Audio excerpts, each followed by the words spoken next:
Titillate the juices. You know what? Woo!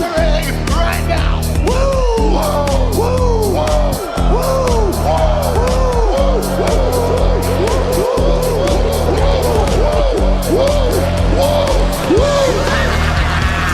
Dr. Hughes invites followers. Oh, let's see if they increase now. Me too. Yeah, wow.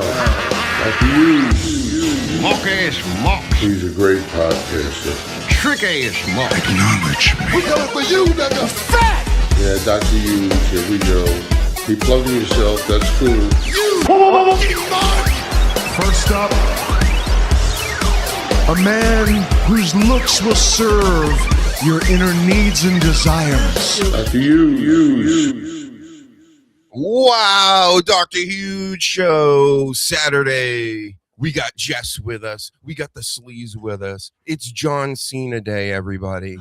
We've been waiting for it all year long. Hit the like button. Hit the subscribe button. Notifications. Let everybody know we're live right now. How dare anybody do any shows right now? I got some people I'm going to have to talk to and go, did you know this was my time slot?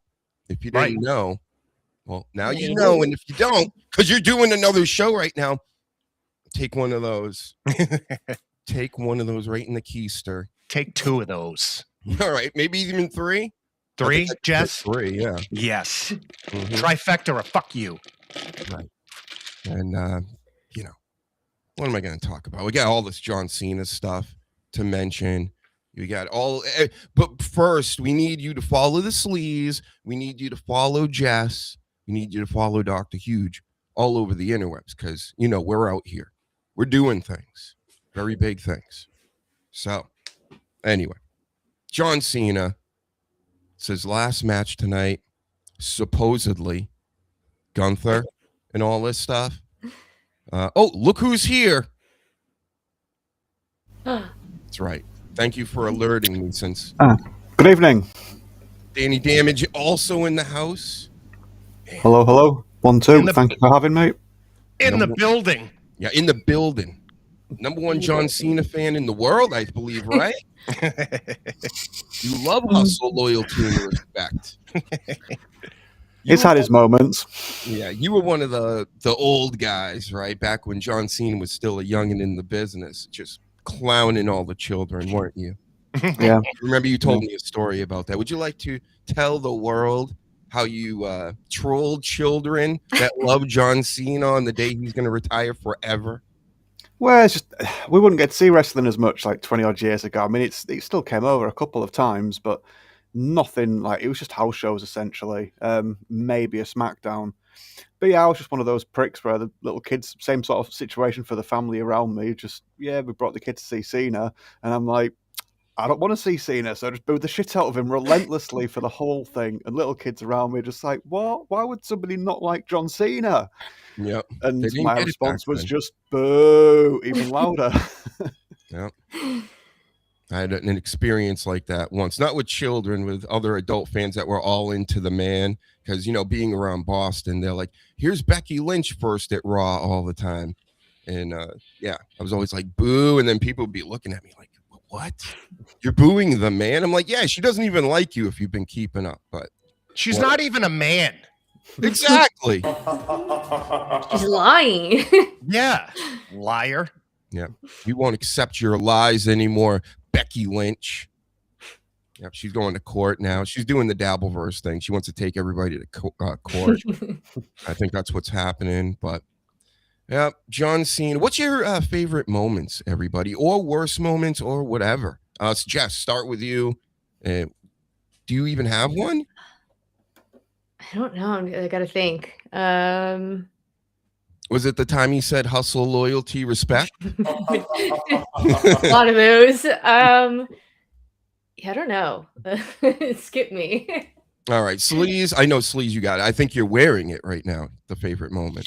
Yeah, that whole time with The Rock, when The Rock came back. Like, I think that was like pinnacle Cena. Like, he was the first person to really like tear apart The Rock in a promo. It was like, holy shit. Like, he made him flabbergasted and all that. It was great. You were the first one to actually tell me, like, hey, maybe you should start watching again because of this.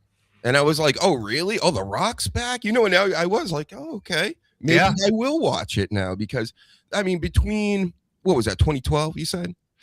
Yeah. I think 2006 to 2012, I barely, caught a glimpse of it. But all I knew was John Cena won all the time. And then when The Rock got back into the business, I figured, as a casual at this point, very casual, I was like, oh, wow. So The Rock actually could beat this guy. Right. And he's The Rock. And we got all the writing on the hand from that, right? Well, it was, we both got back into it. And then 2 years later, basically started talking about doing the show.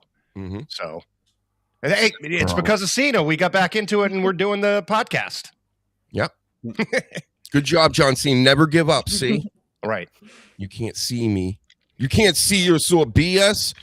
Anytime I hear this, it makes me think of that Tupac song that is highly offensive to Biggie Smalls.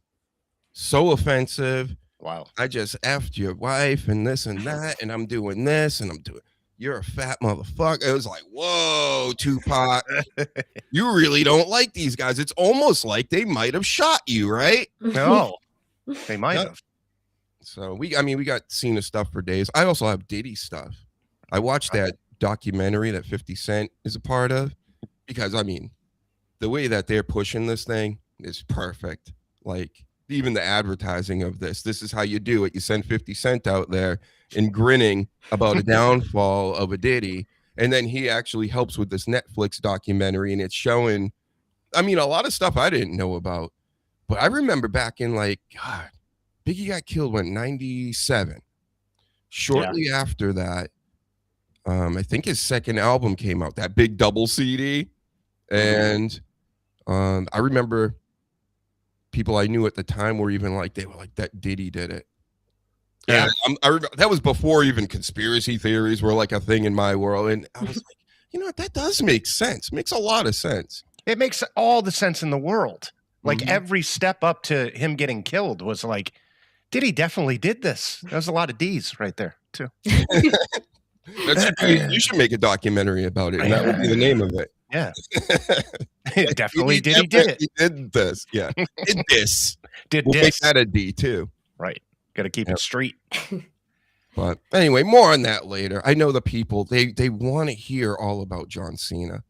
So I guess we'll give it to you. Here's some rules. Tell us, John Cena. A lot of people violate rule number 40 of John Cena's house rules in the living room by forgetting to use drink coasters. Jess, I think I found your favorite moment. It was the time Nikki Bella cooked in his kitchen. What the fuck are you doing cooking in my kitchen? He's like, you stupid bitch. You're going to cook in my kitchen and dirty it up? It's a decorative kitchen. You're not supposed to use it. And then she dripped water on the floor. Yeah. His entire house was decorative. Yeah. If you watch the series, it's sick, really. Yep. I knew somebody like that. He walked right up to Nikki Bella and he said this to her when she was cooking and spilling drinks on the table. Sounds like that would almost ruin wrestling. Yep. So you're gonna ruin wrestling, Nikki, if you keep this up. She almost did for herself too. Yeah. But, yep. And then the laundry stuff. Remember, Sleaze? We analyzed that earlier this year. Yep. Use the wrong baskets or something.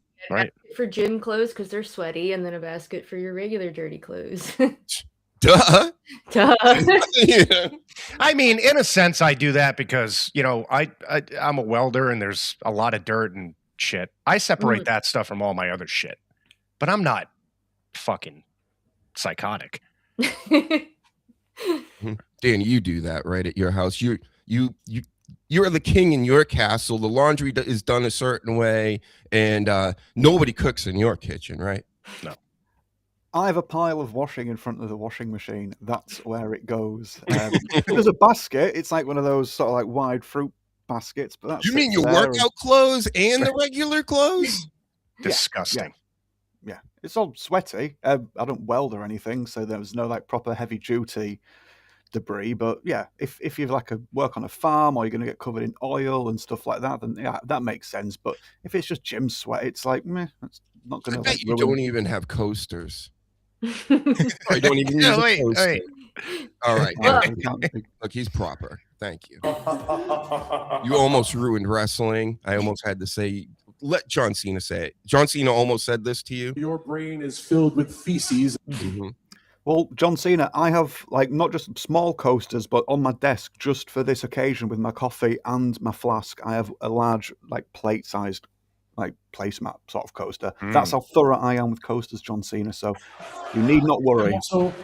I'm also not going to cook you. He's not going to cook you. That's good. I'm glad. But you do have a baby. Oh. Holy. You have to be authentic. What? Because they can see through phony. Exactly. He's just going to keep it real. Jesus. Yep. I think Tyson said something like that back in the day, too. Yeah. Then Smart guys. Then he gave praise to his God after that. If you remember the quote, guys.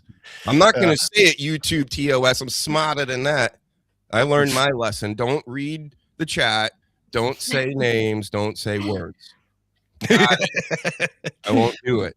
Just come on here and don't say a fucking thing.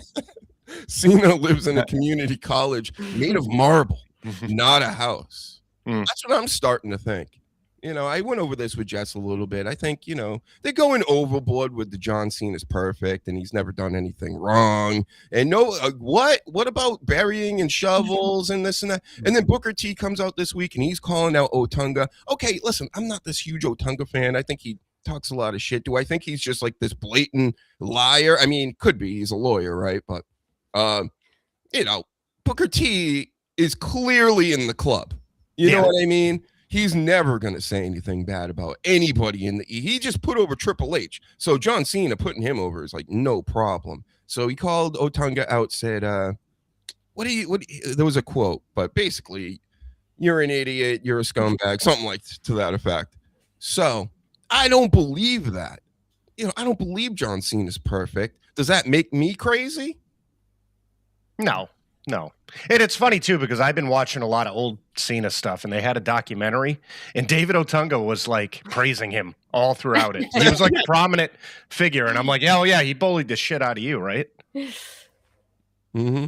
Well, it should be against the law for these wrestlers that are not wrestling anymore to get podcasts and go on shows. Because they say the stupidest shit. It's the CTE or something. Who's your favorite wrestling podcast, Sleaze? Is it, wrestler wrestling, you know, not Vince Russo, not Cornette, Bischoff, who we all love. I mean, actual guys that were doing it. Rikishi, right? Oh, yeah. He's top of the fucking list. I don't know. It's tough. I would say Bully Ray. Like, he talks really truthful and stuff like that. Mm-hmm. I mean, he's not a wrestler, but obviously Jim Cornette.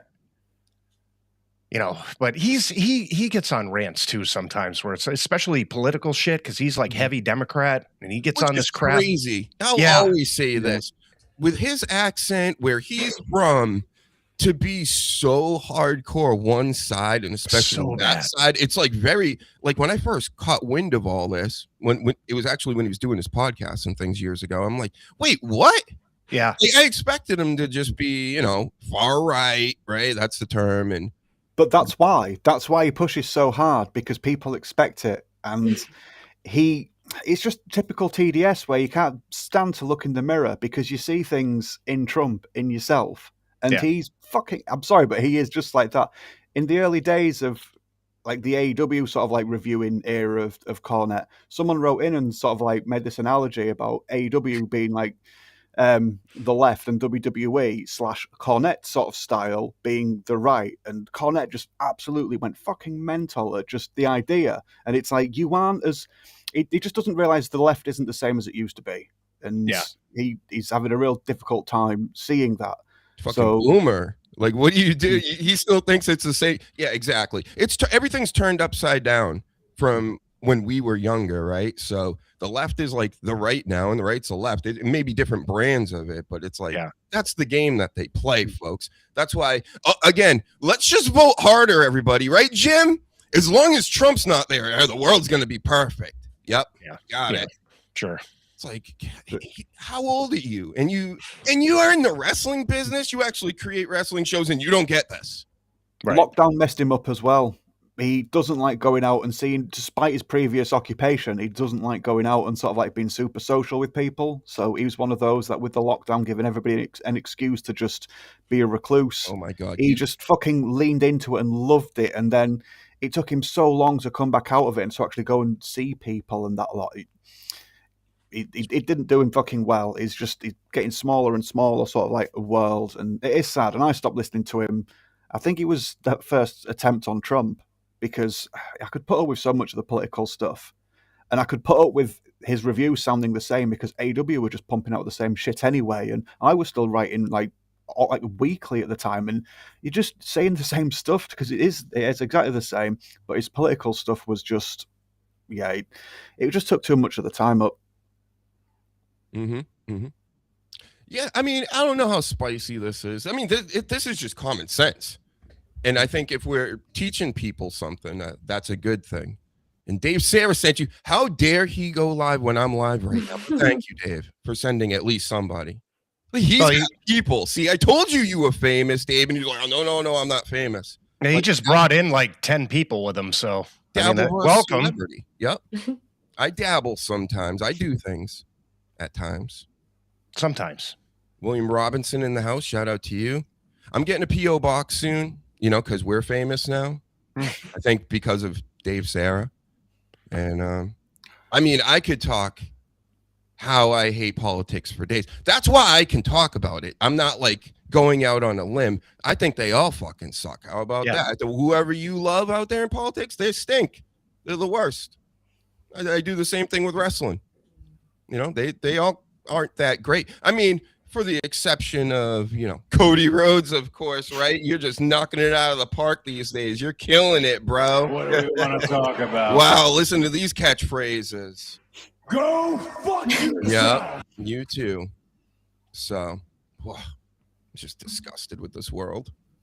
We'll be seeing some of that later. I'll even let some of you guys go if you can't handle the heat with the truth. Bring it. Truth. He is getting ready for his award show at 3. He said at 3. What? Wait. Yeah, like what time zone? The wrong one, clearly. But... Oh yeah. Nobody cares about any other times zone, folks.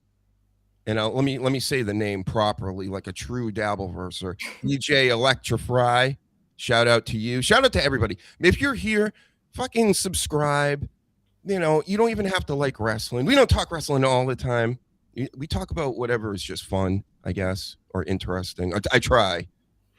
And if these guys, I'll blame them. If it gets uninteresting, it's because of them. All right? Never my fault, ever. I think I will subscribe. I like you guys so far. Thank you. And follow everybody here. Everybody generally follows each other in the chat and stuff. We're growing back up again. We're coming up the ranks, Shuley style again. Dues, we're paying our dues. We had a pretty good podcast going, live stream on Periscope back in the day. Today's a very special day for us. John Cena's last match tonight. Grown men going to be crying on the internet, folks. Get ready for that. Let's talk about that for a minute. So, people are already planning on getting emotional, like the Sleaze said, and crying. Jess will be ugly crying later, as she said. Annie, are you going to be crying? No. No, why not? Because Danny has no soul. Oh no, he's had a really good bloody run, and it's not like it's not like the whole Edge or Daniel Bryan thing where it's like, oh dear, I'm like in my 30s, I'm injured, and now I've got to say goodbye when I had all these plans. He's had a really good last year, and he's going on to do bigger and better things. He's already been like fucking killing it in Hollywood. Whether you like any of the stuff that he's done, or whether you agree with all his shit with China and that lot, he's still been. I think he's maybe sort of like got more China attention the than country, The Rock by now. the way, folks. I was going to say. Mm-hmm. Is he busier than The Rock now? Surely they switched places. It won't be far off because The Rock's sort of like winding down a little bit now. Yeah, he's bigger than The Rock now, I believe. My personal opinion. You say that. What dare you say? The Rock is our guy, Sleaze. Don't ever fucking see that. I know. No, big fat titty sideburn. Yeah, that's our Rock, not this Rock. Oh, that's right. Yeah. Well, if we're going by that, I always have the big titty sideburns. We're always gonna love him. Right. I mean, nobody funnier. Yeah. SmackDown Hotel Rock. I like that. And we got to do this bit at least one more time. One last time, everybody. We got to speak on this before anybody forgets. John Cena. We all know, and if you didn't know, if you're new here, if you came from Dave Sarah's chat or whatever, me and the Sleaze have been talking about this for fucking a decade. Yeah. We think John Cena's Illuminati. He's not. He's never been the most scary, talented in the ring. Sure, he's great on the mic and stuff. Good actor, right? You know what he's the best at, though? What's that? Eating babies. I knew you were going to say that. How'd you know, Jess? Caught on. She's on to my shtick. So John Cena, we believe, partakes in baby meat at times, maybe at like parties with allegedly YouTube TOS in a boxing ring, right? With Lady Gaga or Jay-Z and Beyonce and stuff like that. That's just what we think might be happening and why he's so super uber famous in the entire world. Right. You walk into a place like that, they got fruit bowls full of blood.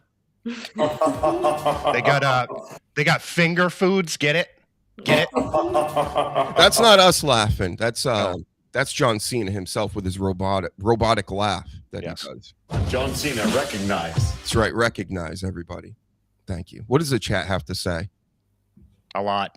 Yep. Yeah, going off. Ian says, yep, this year has been a retirement tour. Heel Easy, WWE made so much money off Cena's retirement, though, so I get why they dragged it out. Of course, all the T-shirts, every town he went to, the hats, the armbands, the jorts, jort sales through the fucking roof. Yep. But yep, this is everybody tonight. My dad still wears jorts, but he's 65 years old. He's cool. That's cool though. Does he still have a mustache? Oh yeah, he's living it up. Yep.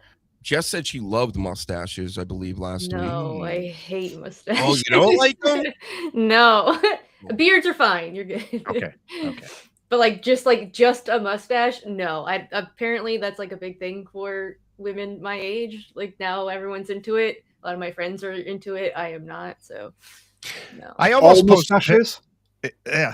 Just all types of mustache. Yeah. So not just like specifically, you don't obviously like the little Hitler one, but you don't like the little Kelly one, or just all of them. Yes, all mustaches. The last time I had to shave for work, I shaved everything but the mustache because I could keep that technically for my certification, and I look like a pedophile. Like I was like, no fucking way, I am not. YouTube TOS, you're gonna make me lose my channel. One of those, yeah. Says. Christian, I hate people trying to kill Americans.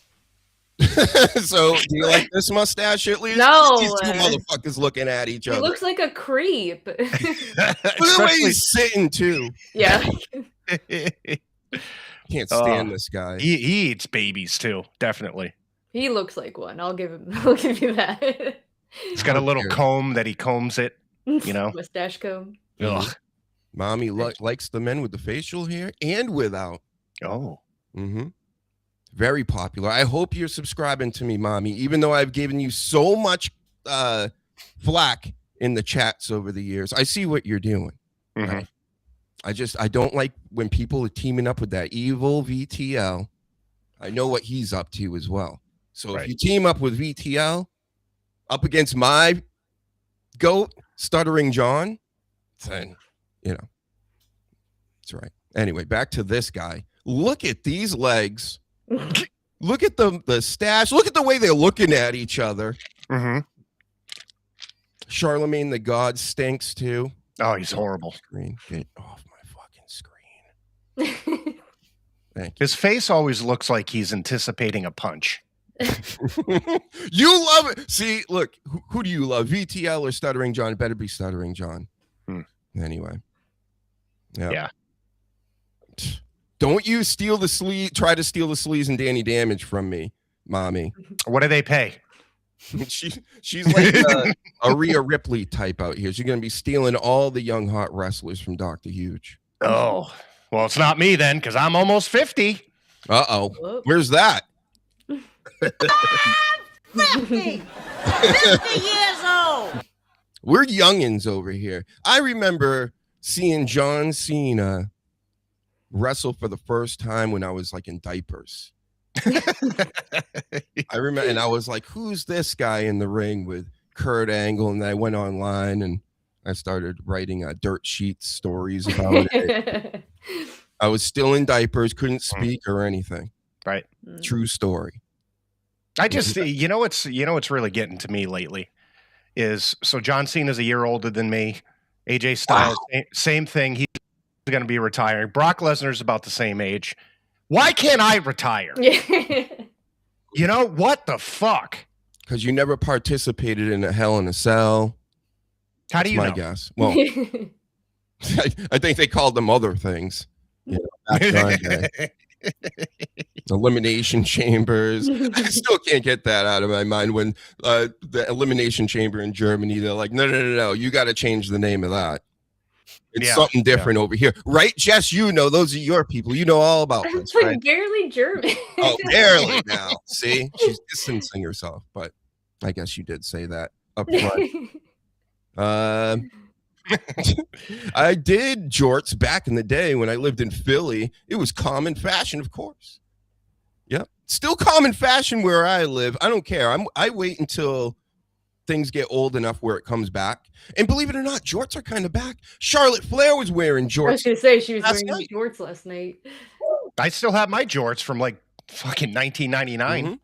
The sleaze's jorts are older than most of these people that watch this show. Yeah. This hat is like 25 years old. God. Fuck. Wow. 50! 50 years old! My goodness. Quarter of a century old hat. Yeah. Mm-hmm. It's in better shape than I am. How old is your undies over there, Danny? I don't even ask. These ones are quite new, actually. If you'd asked any other day, it might have been funnier, but yeah, sorry. These are about 13, 14 years old. It's fine. Wow. That's not even that old. No. Still in great nick. So anyway, this fucking Cena, right? This guy, he's going to be taking on Gunther later tonight. And Gunther is old-fashioned wrestler. I know Jess loves him. Super entertaining for Jess. I think us guys, we like him because he slaps people and turns their chest into a hamburger meat and all this. Do you think anybody here, do you guys think that Gunther is going to actually tap out Cena and make the guy that never gives up give up? The funny part is, if you look back in his history, he gave up like 4 times. I think to Jericho, Randy Orton, and like Batista back in the day. So, history lesson for you. Thanks. I know, because you've been around forever. Forever. You remember seeing that in the 70s when John Cena had that. Exactly. Yeah, on black and white TV. On the radio, even, probably. The sad part is I owned a black and white TV. That's how fucking old I am. Yep. I had one too. way back in the day. Right. Played Mario Brothers on it and everything. Good times. Yeah. Yeah. And John Cena, I say, in his final match, though, giving up during a 23-year-long career, that's, a few times, that's one thing. But to give up in your last appearance in front of the people, possibly, maybe, because he can always come back, I don't think that will sit well with me. If he gets pinned, it would be different, but they're playing this up. So he cannot give up tonight. And if he does, Triple H, that's not what we do. We do what we do. I can't do it today. We do what we do. You know how that goes. So that's not what we do, Triple H. John Cena, in my professional expert analyst journalist opinion, should go over on Gunther tonight. I mean, Jey Uso already beat him. Sami Zayn already beat him. You mean to tell me John Cena can't? Gunther may as well retire with Cena then if Cena wins. I get what you're saying, but if Gunther's already lost to those, and which he has, and that's embarrassing, and he couldn't even put LA Knight over, the only thing that could really redeem Gunther at the minute is a win against Cena. And if Cena's going to leave, and I haven't watched anything since Mania. I've seen not even an hour's worth of clips since WrestleMania, but this is just basic wrestling ideas, and that Cena has to do something with his last match. And if it's putting Gunther over and giving him the rub, and it's like reinventing a star, because Gunther's been fucking badly managed, I think. This is the time. So it's a conversation sort of. It'll be big news. If tomorrow it says Cena actually gave up, then we've got a moment in wrestling. If it's just business as usual, Cena's not here anymore, it's meh. Do you think he's going to leave his jorts in the ring like The Undertaker? Only if he has Gunther tidy will whities. rip them off and beat him with them. Yeah, it's not like he hasn't been naked on stage before anyway. Exactly. Yeah, right. Mm-hmm. Come on, story-wise, it makes sense either way. You know what I mean? The smart thing is to have Cena go over, because it's his last match and he never gives up and all that. Yay! But then, Gunther, he's on a roll of retirement matches. You know what I mean? He put away Goldberg, he could put away Cena. It's good for him. So either way, yeah, it's true. It's just story-wise, it would be so good for the crowd. Yeah. And everybody, that it's all how, and then you could continue to sell Cena merch for another 5 years off of this, But okay, you want to try to put over Gunther or whatever and sell no merch? Makes sense, TKO, right? So. Well, they're still going to have more merch, because he was on somebody's podcast and he was saying that they still have 17 shirts that they didn't use. And they're going to put them out, and they're the unseen 17. Got it. Yeah. So, yeah, it's not stopping. Yep. And like Danny, I'm not going to get emotional about the. Listen, I'm also dead inside, like my friend Danny. Yeah. I feel nothing anymore when it comes to anything entertainment-based. It's just whatever to me. Whatever you guys want to do, okay. Well, if you want to do it like that, I'm just not going to pay you. I'm an old fogey like that. I just kind of speak with my $10 a month Peacock and ESPN Plus and Netflix and everything they want me to pay for that was always free, except for the pay-per-views. But then I'd pick and choose which I want. So I'm just going to get WrestleMania this year. All these other. I'm not watching tonight. I'm not crying. I'm going to go play Arc Raiders or watch MLC. I'll do something else. There's plenty of other stuff to do these days, and they don't forcibly charge me. So that's my take on that. That was such a grumpy old man thing to say. I know it's not very exciting, but it's just, John Cena's been around forever. I understand. It was just like the Undertaker thing. When he retired the first time around and then did 5 more matches afterwards. And he left his coat and his hat and his boots and his underwear in the ring. And I'm goofing on it on Twitter, and people are wishing me death. And they're like, go fuck yourself and all this stuff. Because these wrestling fans are I ruined their moment. So that's what I would like to do tonight if I was watching. I would totally try to ruin everybody's night and tell you how this is meaningless and you're gonna see John Cena as Peacemaker or some other make-believe character in a couple months. You're like, don't worry about it. And by the way, it's pro wrestling, and chances are he's gonna be back in some shape or form. Pretty soon. Yeah. Did you hear the rumor that The Rock could come back and then say, no, I only stole John Cena, and then force him to wrestle at WrestleMania and that whole storyline? Like, I will never say never on any of this stuff, but I'll give that a 99% never. 1%, all right, maybe. That was like the stupidest thing I've ever read when I saw it. Yeah, they wouldn't go against that one match once in a lifetime. So they wouldn't go against it. You know, if they said they were going to have one match only, then that was it. They wouldn't have a second or a third. Yeah. Imagine selling all those T-shirts all year long, and then you're like, oh, by the way, that was JK. a goof. Thanks for the millions. Killed Sleaze. Yeah, Sleaze was like, nope, I'm out of here. He wanted him to wrestle at WrestleMania. I guess. He was like, he made that up, actually. That was his rumor, and now I've insulted him. Right, yeah, it was his rumor. He's the one that started it, right? That was I was fantasy booking this all year. Well, there he is. Frozen in time. Am I frozen? Can you hear me? He's reading the chat right now. I can hear you, yeah.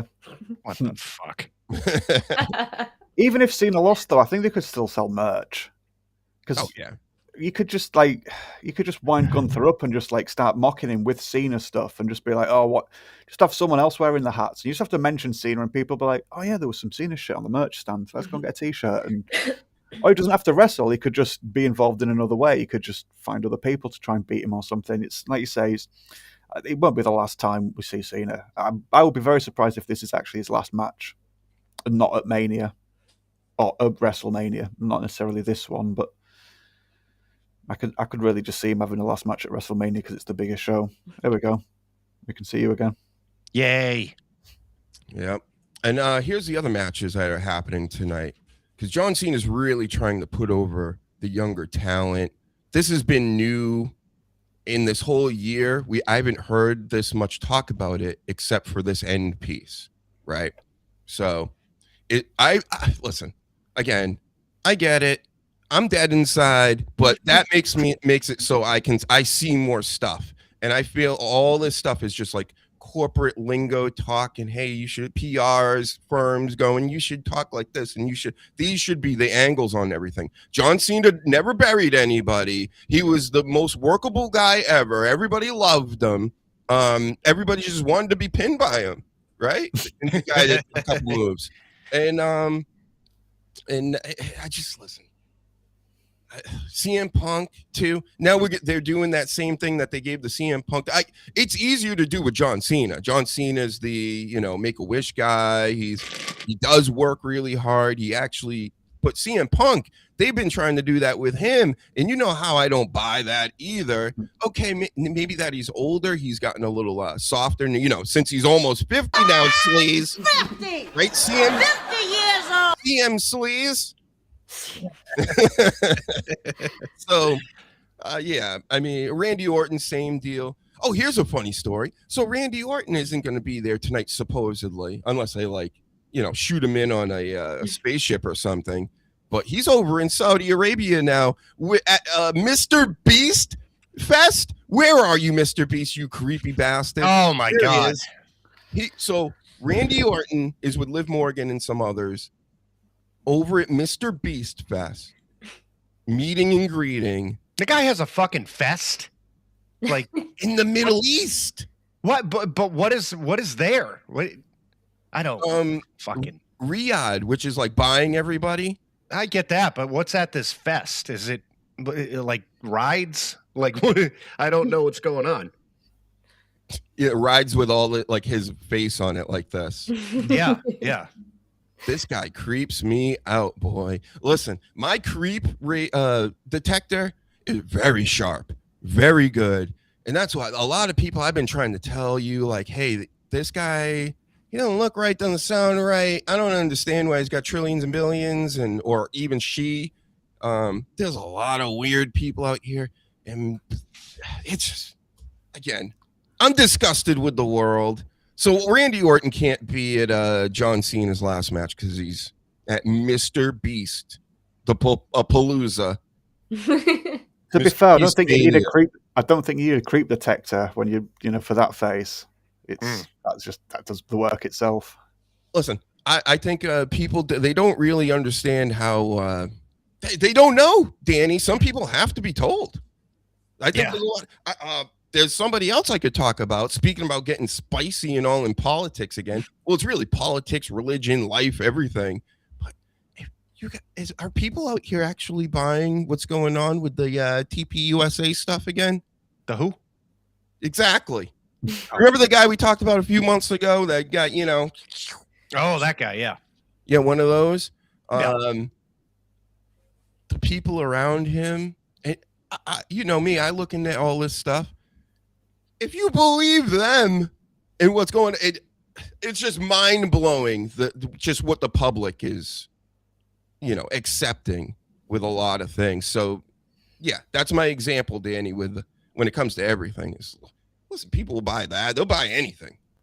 They just don't get it. People are dumb in general. Mm-hmm. So it makes sense to me. Yep. That face grinds my gears, Paladin says. Makes us all very upset. Right.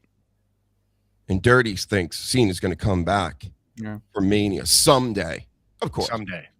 I mean, even Stone Cold came back, and he doesn't even have fucking knees. How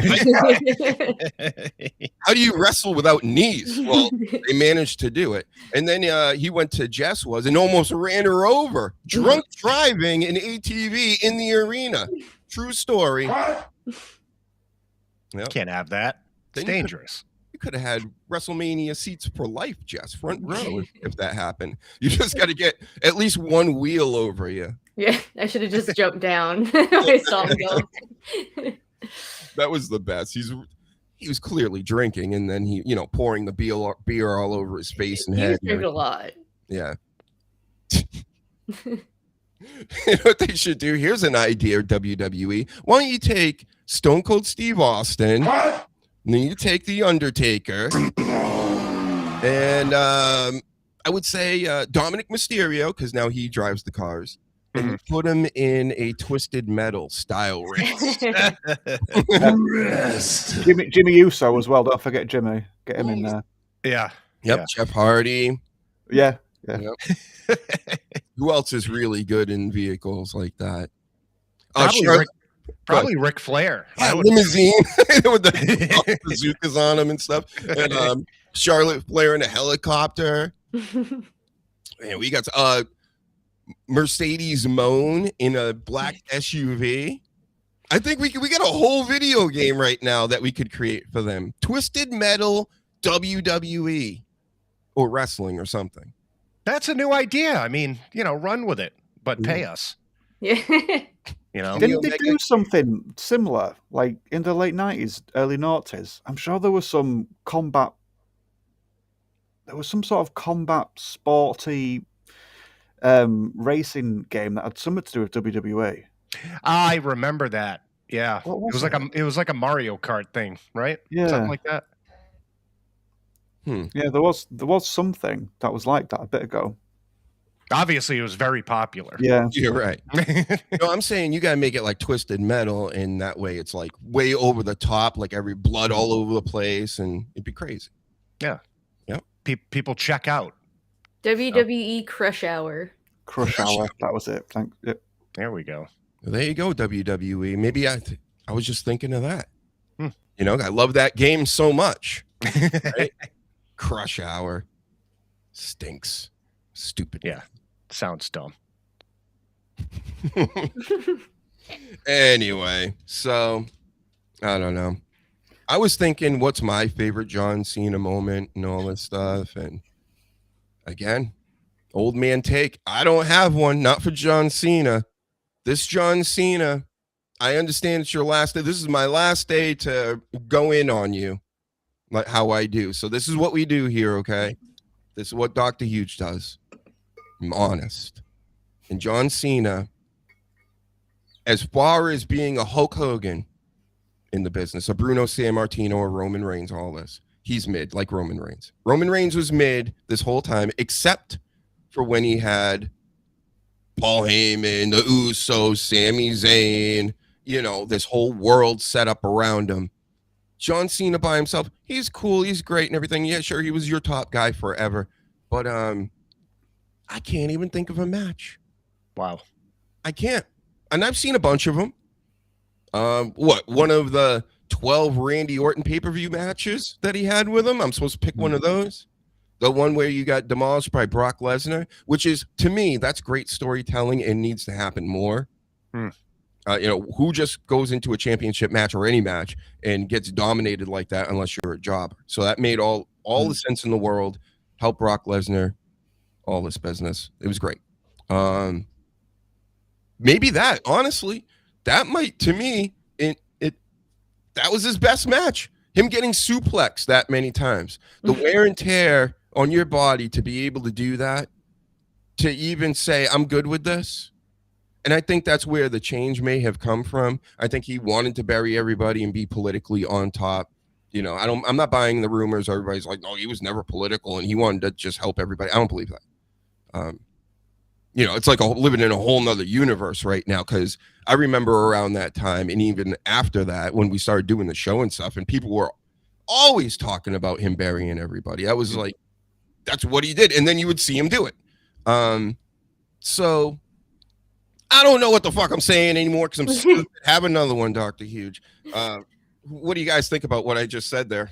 It's hard to think of a favorite match with him because they just put out a statistic. I think he's done over like 2,300, 600 fucking matches. But the thing with Cena is he was always consistent. So there was nothing to stick out because I don't want to say that every match was the same, but it sort of was. But it was his consistency. So yeah, I was trying to think of that last night too. And I'm like, there's nothing that really sticks out as like, holy shit, it's a classic match. A really interesting part of his career is just after that sort of like big run of his. Once, I think it was like 2016, 2015, a little bit earlier because Daniel Bryan was in the promotion a bit earlier. But once Cena started getting, all right, he was maybe booked, so he was going to squash them. But when he started working with guys from the Indies, be it Daniel Bryan, Kevin Owens, AJ Styles, he was actually getting to wrestle different matches. The outcome may have been the same a lot of times, but you could see him enjoying himself, not just doing the same formula every time. I enjoyed that. Again, not the outcomes because he was getting pushed still, but he was doing different things, and he actually looked like he enjoyed it. It's similar in a way to Randy Orton, who just sailed by for so long, and then all of a sudden he just got it, and he was actually having fun with it, and just stopped being a prick. So yeah, with Cena, he had a nice little bit like that. I think it was Kevin Owens match. You could see he sort of like was really enjoying himself with that. Oh, he also just came out on that same podcast I was listening to saying when they started the You Can't Wrestle chants years ago, he actually went to people like Owens and AJ and said, hey, can you help me out? You know, as far as wrestling. And it did change. Not drastically, but he threw in a move. You know, it wasn't the 5 moves of doom and the same shit every night. Yep. He went to Coach Owens. He's fat! And Kevin Owens said, well, first of all, before I tell you anything, let's go to the buffet. Yeah. Just stop working out altogether. We'll discuss this over dinner. And John Cena's like, are they having baby?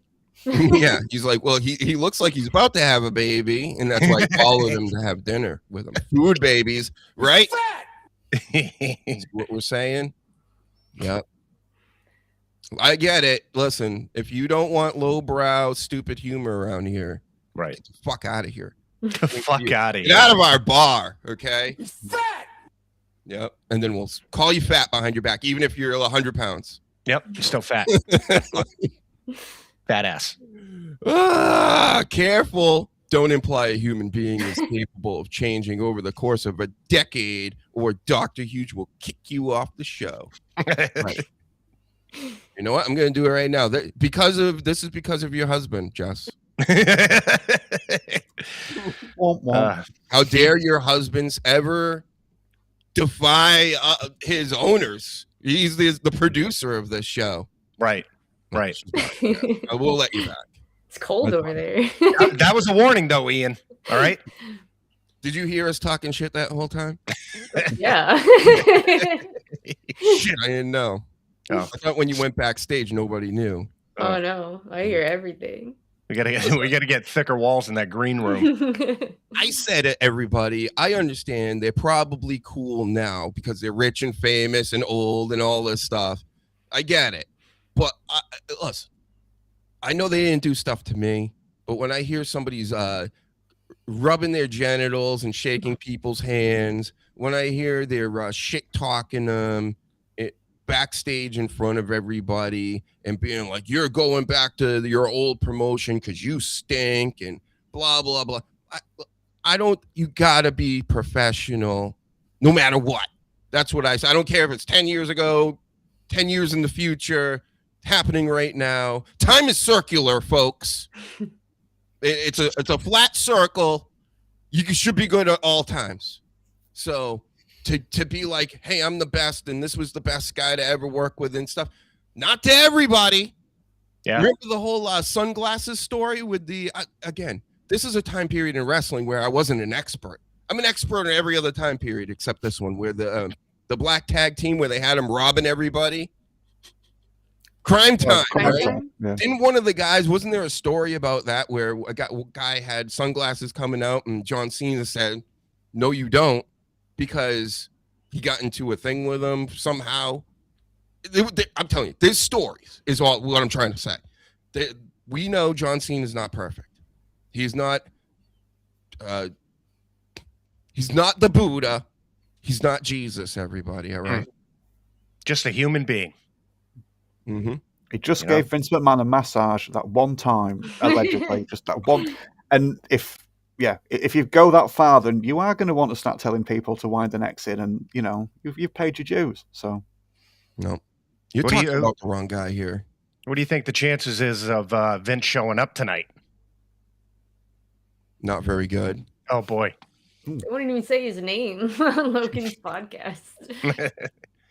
I know when they're going, hey, we're going to have Stephanie McMahon and Linda McMahon. And I'm like, okay, what about the main McMahon? Yeah, the guy that did all this. Mm-hmm. They should call Stephanie the daughter of the chairman or whatever they've been calling him, and just don't actually use McMahon or anything, just the daughter of and the wife of, and yeah.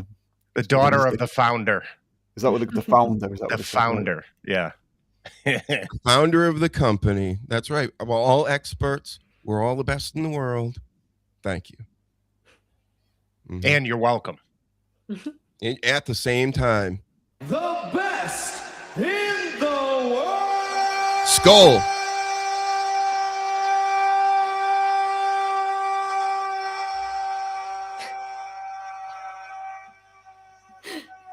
He's falling off a cliff. Turns into a scream at the end, but yeah, you get what he's saying. Yeah, because he almost is dead. That was Shane McMahon had an announcer do that. 2 announcers actually do it, but that was the second one they had. And when he did that one, when he started screaming at the end, Shane McMahon's like, what are you doing? What was that? Yeah. Yeah, he wanted to do it good for you, Shane, and you are the best in the world, buddy. I don't care if you came out in a WrestleMania a couple years ago and snapped your leg in half trying to do it. Like, just one. All you had to do was one spot and you broke your leg. Yeah. Snapped your knee or something. And then Snoop Dogg had to save it. Thank God for Snoop Dogg. Hall of Fame WWE legend Snoop Dogg saved that segment. Yep. Thinking on his feet. Did the rock spit, I think. People's elbow. There's also another rumor of somebody that might show up, and it's our president, Donald Trump, who is also a WWE Hall of Famer. That's right. He is a Hall of Famer. Mm-hmm. Now that it's getting closer to the time, I'm hearing the rumors die down on it, and they're like, yeah, I don't think he's showing up. And no Vince, no Don.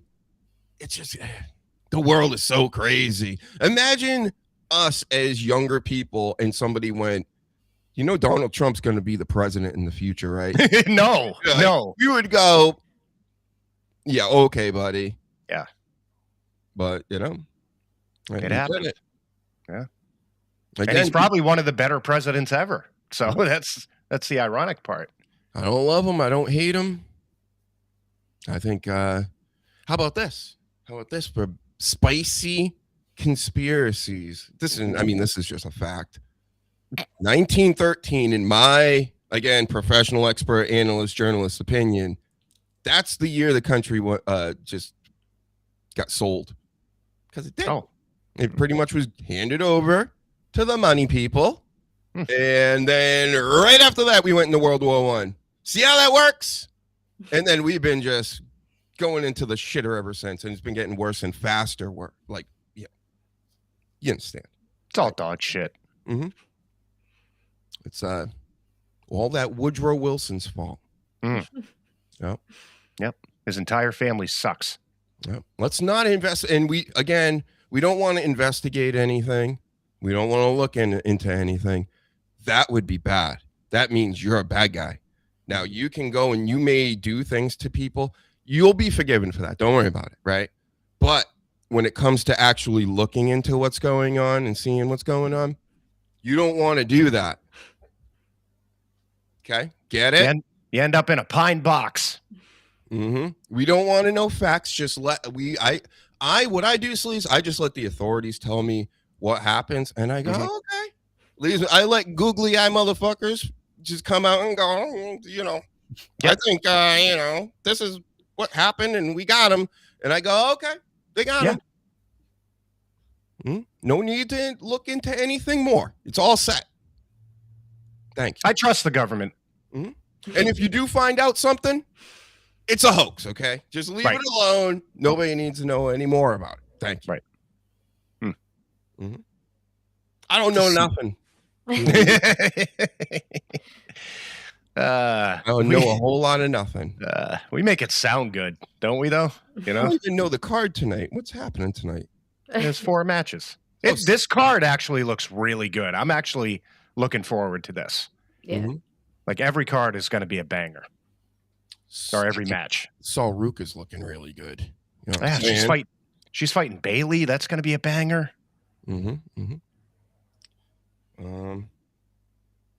Bailey is really looking like a mom. Yeah. She looks like a mom. Like a MILF, but, a mom. And, I don't know what that means. What does that mean, Sleaze? Her head's bigger. Her arms are like everything's like a little bigger. Do you know what I mean? Yeah. It doesn't mean you're necessarily less attractive. She's filled out. She's curvaceous. But even more curvaceous than she used to be. Remember when she was Bailey with the ponytail off to the side? Yeah, that's like a different human being. Right. In my opinion. Right. Well, she was also pretending to be a bit special, wasn't she, back then? Was she? Yeah, not as much as you. Come on, look at all those pictures. She's always like... She wasn't like full-blown Eugene sort of presentation. Oh, God. Just look at the old... Yes, there you go. But it's not far off. Similar with Emelina. That was the same sort of thing. It was the same sort of presentation as Emelina. But you look at all of like the still images that Bailey used for like match cards and things like that. And she's always like, and they're really over the top. Like she's just hinting that there's something a little missing. I never thought of it that way, but as soon as you started explaining it, I'm like, yes, that's 100%. I never... Holy shit, now I got to go back and watch her.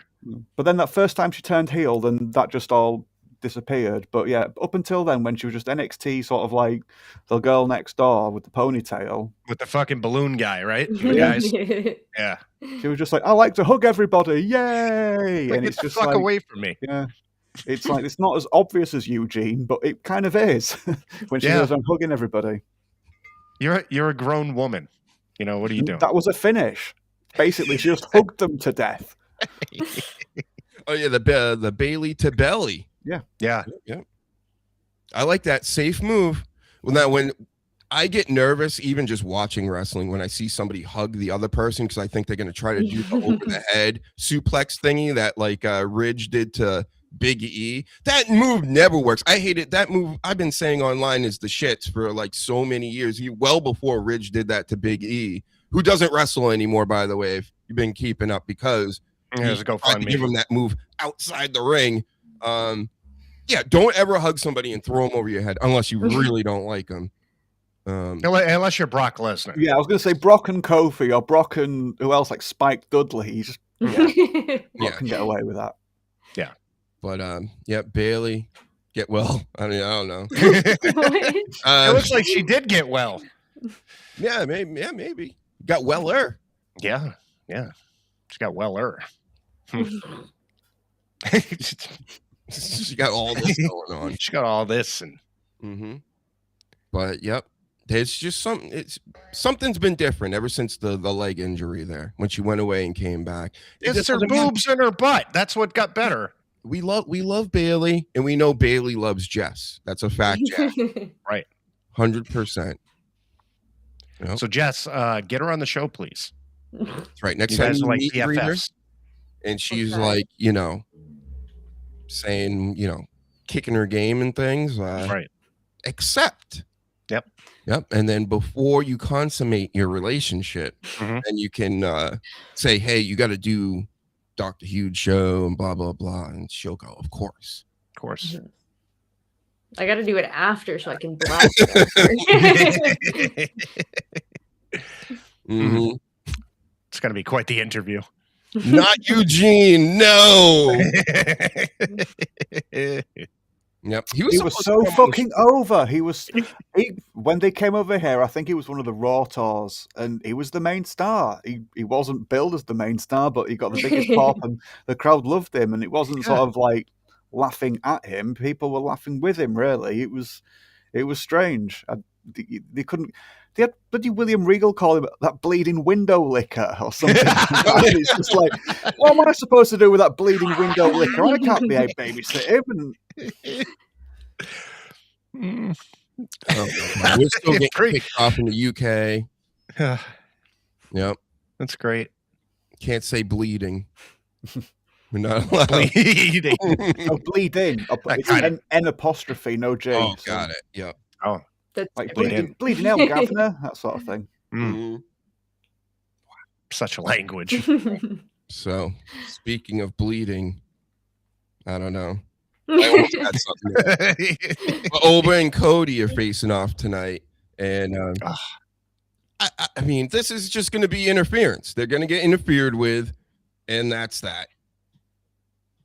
I'm really hoping not, and I love Obafemi. Holy shit. Like, I cannot wait for him to come to the main roster. He is a fucking specimen. He had a great promo the other night. I just love everything about him. So I'm hoping he beats Cody clean. They would never put the NXT champion over the best champ. Cody's beating Brock Lesnar. He's literally he's beating everybody. He's Superman, which is stupid to me. But hey, this is what they're doing. And now he's going to take on Obafemi. And if he doesn't beat Obafemi, it's the only other solution is Drew McIntyre comes in. Ugh, I would hate that. And we like Drew Utterly hate McIntyre. it. Yeah. But this thing is set up for, like, future stars facing current stars and all that stuff. I don't think there should be any kind of interference in any of these matches tonight. It's like a nice little exhibition thing going on. Plus, you got Cena's last match. So I think everything should be clean tonight.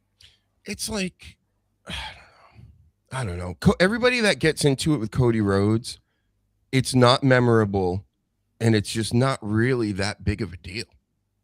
No. Is it just and me? that's why I hope Obafemi fucking destroys him. That's right. but it won't happen again because this is your main guy in all the universe. In the Dabbleverse, in the HUGEnverse, in the WWE universe, this is the top guy, and he's pretty much, even when Cena had the belt, everybody knew he was giving it back to him sooner or later. So this is your top guy, Guile from Street Fighter. What do you think about that? Have you seen the trailer? It looks fantastic. I cannot wait for I wish this. it was coming out sooner. Yeah. 1 second, sorry. I think that they hit the ball out of the park, just trailer-wise, with this. Like, they have the right way that they're supposed to be handling this, not making it serious. It's a mixture of, it's a video game. So they're going to do a video game movie, and they casted it the way I think we've all wanted all our movies casted. Like usually, like even with Batman, and when things work out, like the latest Batman, that Robert Pattinson or whatever, people are like, oh, how dare they cast him? That's usually how we act, because there's a bunch of other way better choices, like in reality, a look of everything that goes along with it. But this was done the way I think that the fans want. This will be a fan movie, and one way or another, who knows, even if it stinks, it will turn into a cult classic. Calling it now. The casting alone is just fantastic. Like they put out all the photos of everybody, and I'm like, everything was like a fucking home run. Every character.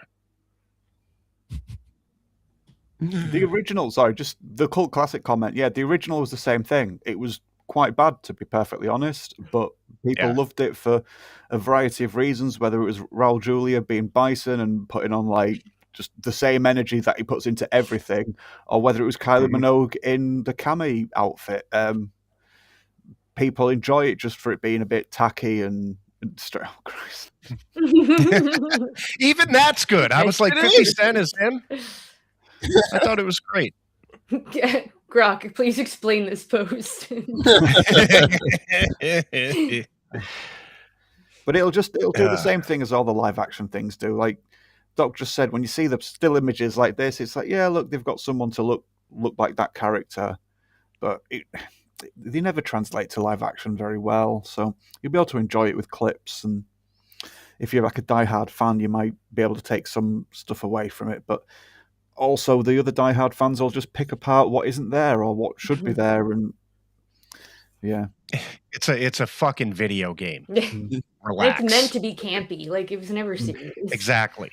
Right. And that even from that short clip, you got that. You know what I mean? You got that it's going to be campy, it's going to be hokey. That's what the video game was, you know? When Mortal Kombat came out with their live actions, it was darker, it wasn't campy, because that's what the video game was. So, we'll see.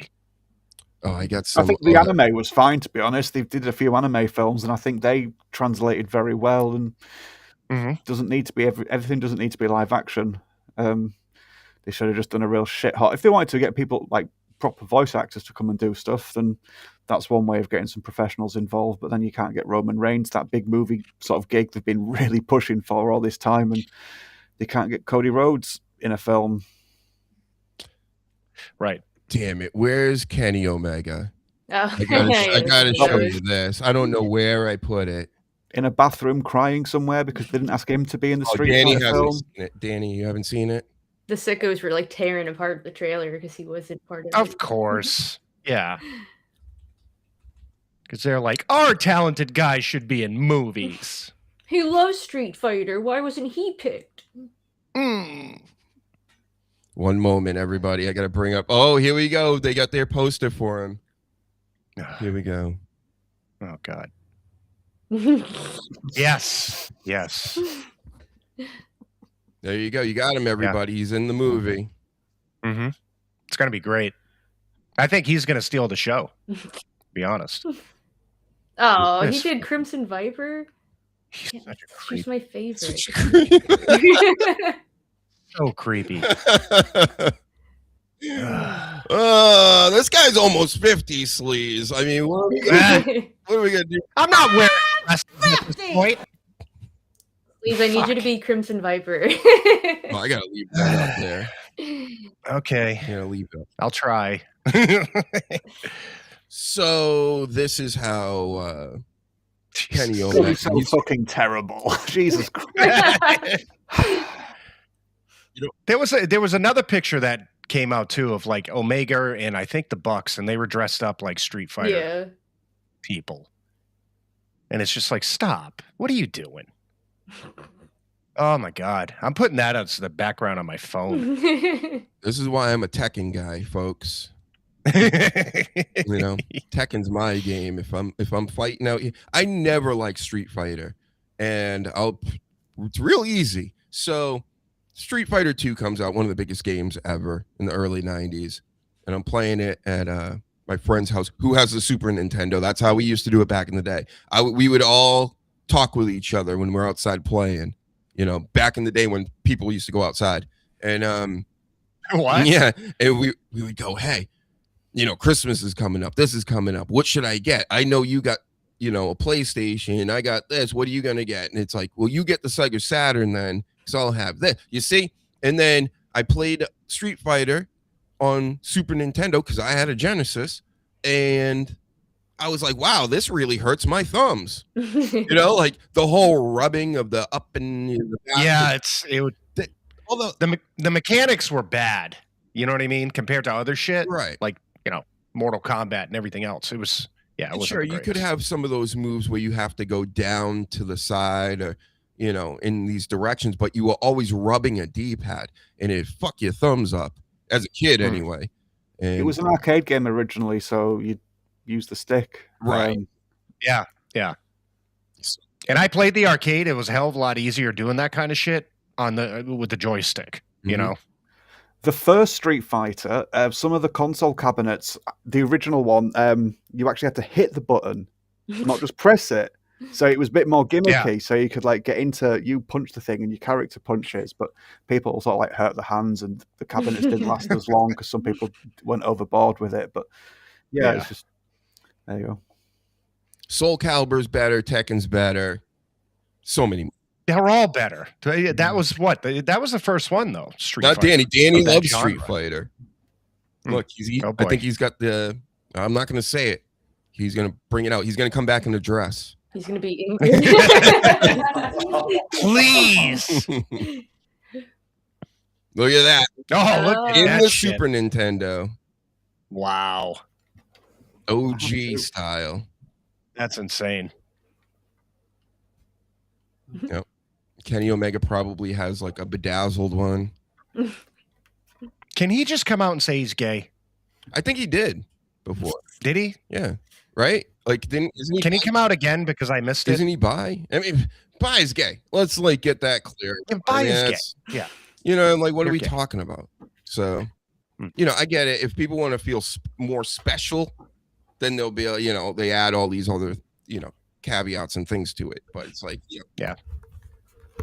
LBQ, LMNOP. like just because I have sex with a chick, but if I'm like banging a dude later on, that's pretty gay, right? I mean, it's all falls under the umbrella. A little bit. Yeah. Mm-hmm. Yeah. Sorry, you were slandering Street Fighter. I'm sorry. I had to get my Super Nintendos out. Sorry. He showed us. He's like multiple Super Nintendo. Are you an expert at that game? I wouldn't say expert, Pretty but good. yeah. I used to hate playing that game. The rubbing and then the jumping, and then people would just jump over you and like duck down and kick your leg like ding, ding, ding, ding, ding. I'd be like, oh, fuck this game. It was a very loud game. It was a lot of screaming and shit. Every move was like, ah, ah, and it's like, Jesus Very Christ. Japanese. Calm down. Yeah, very. Oh, the soundtrack as well. Yoko Shimamoto is a fucking fantastic soundtrack. Yeah, it's really good. She does quite a lot of stuff recently. But yeah, that was like one of her first gigs. Tiger uppercut. Tiger knee. Like, why couldn't they can't say anything normal? No. Spinning bird Bunch kick. of gibberish. The Chinese girl said the Chinese girl could say spinning bird kick for some reason. One thing they better. How? She's Chinese. What? Don't they have sideways vaginas over there? They do, Jess? Is that what you said? What? They do. It's confusing the first time you go down there. It's like, what? Yep. That's what my grandfather told me. And he was in WW2, okay? So why would he lie? It's like, son, when I was in the big one. Mm-hmm. And he always called him, I can't say it. No.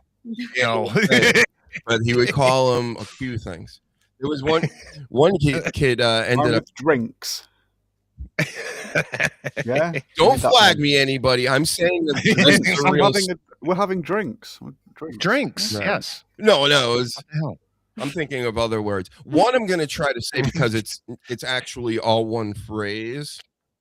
Here's the night we get canceled. Go ahead. Well, I mean, you know, we're cruising for a bruising, as they say. Yeah. So Oh God. there was a kid that lived in one of my apartment complexes back in the day, and his younger sister used to call him, because he had a lazy eye. Oh no! And we call him the one-eyed Goku monster. If you know what I'm saying. You remember that old slang term? Gook. Yeah, I do, yes. And call him that was literally his, and it's the 80s, and so that was like his nickname, and everybody would call him that. And then they would shorten it up and call him the G, right? Right. There were when it's just like this was, yeah. When you brought all this up, there were two words that came to mind. That was one of them, and the other one rhymes with hope. Mm-hmm. Yep. Hope. I get it. Yep. But when you say it all together, it's actually a hilarious name. Yeah. Right. The one-eyed G monster. Right. You kids were funny. Yep. Hey, that's where I got all my great humor from, right, Ian? From all the racism back in the day. Mm-hmm. I know all the names. Jesus. Just like, that's... And yet I'm worse than him. Got it. I'm worse than him. How the fuck is he famous? Is there a reason he's famous? Is there like one particular thing or like a shtick? Yeah, it's the baby eating, I think. Oh, I get it. I just got Sasha Banks in here. Get out of here, Mercedes. She's still here. I love you. I love you. She won't leave. Did you see that she put out her biggest rival ever was WWE in their writing? Oh my God. I fucking hate her. I hate her. I Such hate her an so ungrateful twat. Yeah. She also did say that she's probably retiring soon, which I was ecstatic Good. for. Bye. I love you. I think she's done enough. Mm-hmm.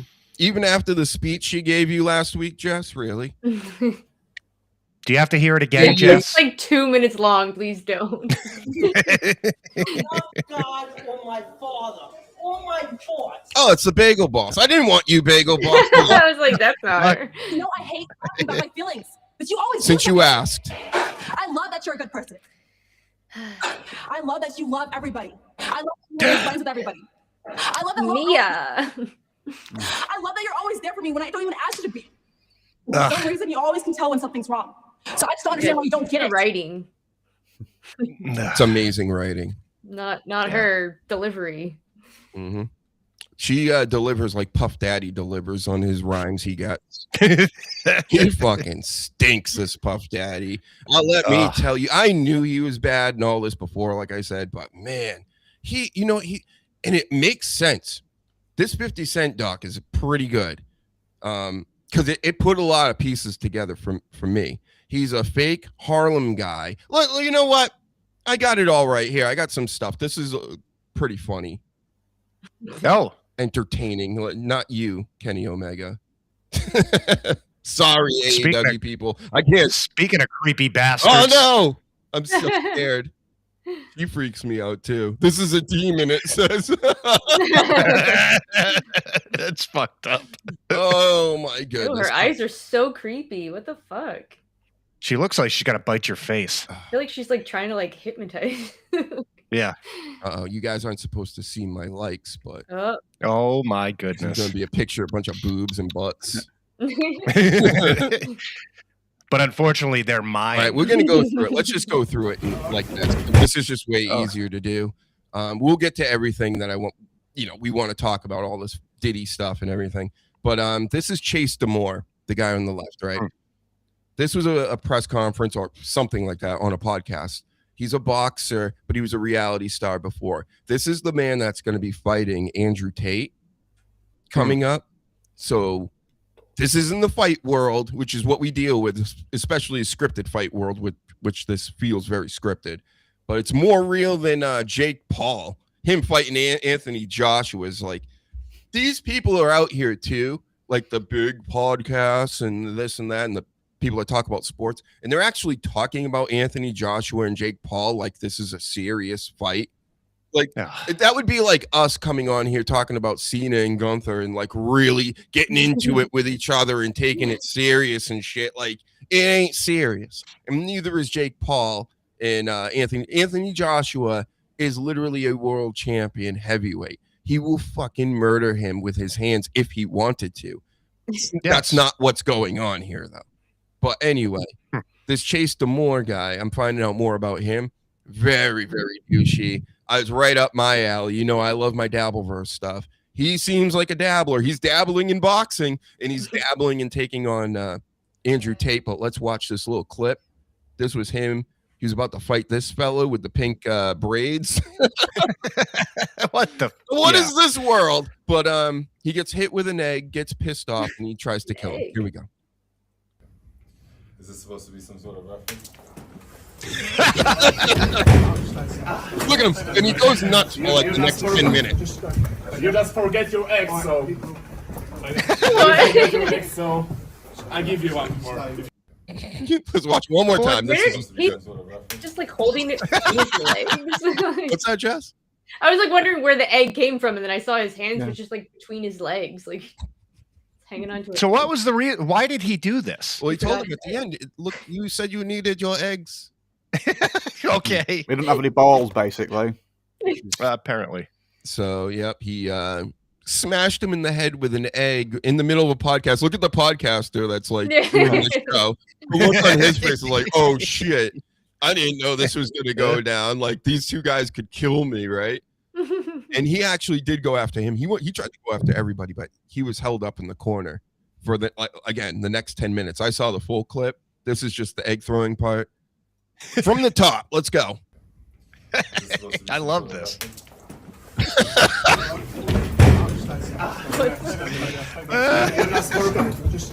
You just forget your egg, so. You forget your egg, so I give you one more. You needed breakfast. I gave you breakfast. He was like already across town by the time they like let him go. Yep. That's great. So that happened. There's more from him through here, but again, let's mix it up a little bit. Yeah. Oh boy. Are we in my likes? Where's my likes? What? And oh yes, she's diddying to this now. Oh, we can't have music. It's Erica Kirk doing the Diddy dance. Is that real? I think it looks real. Kind of looks real.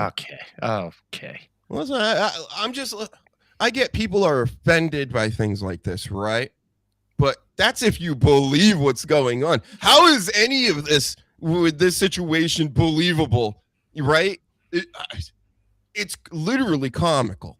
You're out doing book tours. You're taking videos of people in caskets and shit. You know, this is outrageous to people like Dr. Huge. You know, I don't need you guys' takes on it if you're scared to have a take on this, because I know everybody out here is mental these days. But what the fuck? This is over the top. Like, it's not a great look. It's mental on both sides, and I'm not here to play both sides because I'm not. Obviously, it's shit if you're going to capitalize on like the death of somebody, but everyone's having a go, and everyone's just sort of like doing their own thing. It's just really fucking silly and messy, and it's sad. And someone put Cody Rhodes music on top of Erica Buddy Kirk's entrance that time for like the Charlie's wake, and it fit because she had pyro and everything, and it's just, I swear, fame isn't for everybody, and it just sends some people fucking insane. And when you're stressed and traumatized by like, you know, the death of your fucking husband, I can see why this would happen. So yeah, this sort of attention isn't always best for some people. See, I don't believe she's really. I think she's stressed because she wants people to stop noticing what's going on. Right. That's the stressful part about this. I mean, again, like, are we all seeing the same thing, everybody? And I'm not mad at people for having other opinions or whatever, but don't be mad at me for having mine. It seems pretty obvious what's going on here. Book tours, selling t-shirts. I swear to God, if you guys sell t-shirts at my memorial, right, I'm going to haunt you for the rest of your life. And that's what I think is going on here. This is shit. This is like a free-for-all with Charlie's Ghost. Do you know what I'm saying? Like I already had T-shirts ready for your fucking. Yeah, I know. Make that sweet $15 off of it. Yep. I'll start the Dr. Huge Foundation. But with everything I know and I've seen, there's a lot of money laundering going down. There's a lot of shady characters. They want people to stop asking questions about the man's death. When has that happened in the history of mankind? Remember JFK? Remember that thing? Yeah, that happened. Was everybody like, hey, everybody stop talking about this? We don't want to know anything anymore about this. Absolutely not. That's not what happened. You don't go after the people investigating and going, is it this? Is it that? What's going on here? Why are they lying about everything? Oh, no, they're evil. They're bad people. Stop asking questions. Just forget about it, right? It's a hoax. Forget about it.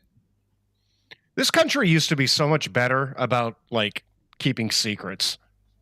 You know, back in the day with the JFK stuff, and everybody's got phones, sleaze. How do you? Yeah, that's what it is. Till this day, people I even know in my family, I'm like, how are you even in a religion anymore? Don't you have a phone? Yeah, like you can find out like anything in a matter of minutes if you just do a little bit of digging. You don't have use some discernment, look into stuff and go, this doesn't really make sense. All the everything's out there already. We got super intelligence now too, on top of it. Yeah. But but I'm bad. Everybody's bad if you go, hey, this doesn't seem right. You said that a bullet magically didn't go through his neck because his bones are made of steel. What? He's got the Wolverine problem, apparently. With these big ass bullets? All right. So when I see things like this makes me laugh because comedy is ridiculousness mixed in with truth. That's what makes things funny. It has to be a little bit true. There can't be absolutely no truth to it at all. That's anyway. Oh, no music. We can't listen to you then. No. These people with their music. What's 50 Cent? What do you have to say, 50? He got old real fast. Again, music. You got old real fast. I think we got the gist of it.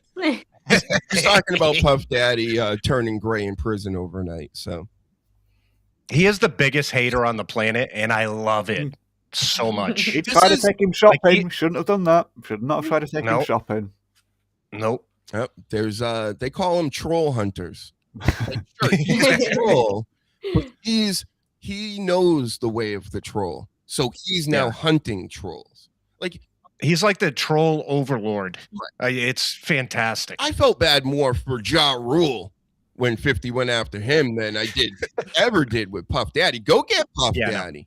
No. That man is a menace. He's abusing women. He's abusing men. He's probably abusing animals. I mean, allegedly, YouTube TOS. Who knows? I mean, don't forget the babies. He's abusing the babies, slapping his mom around allegedly, right? You know, and this has been said by many, many people. Yeah, go get him, 50. You know, good for you, ball rock.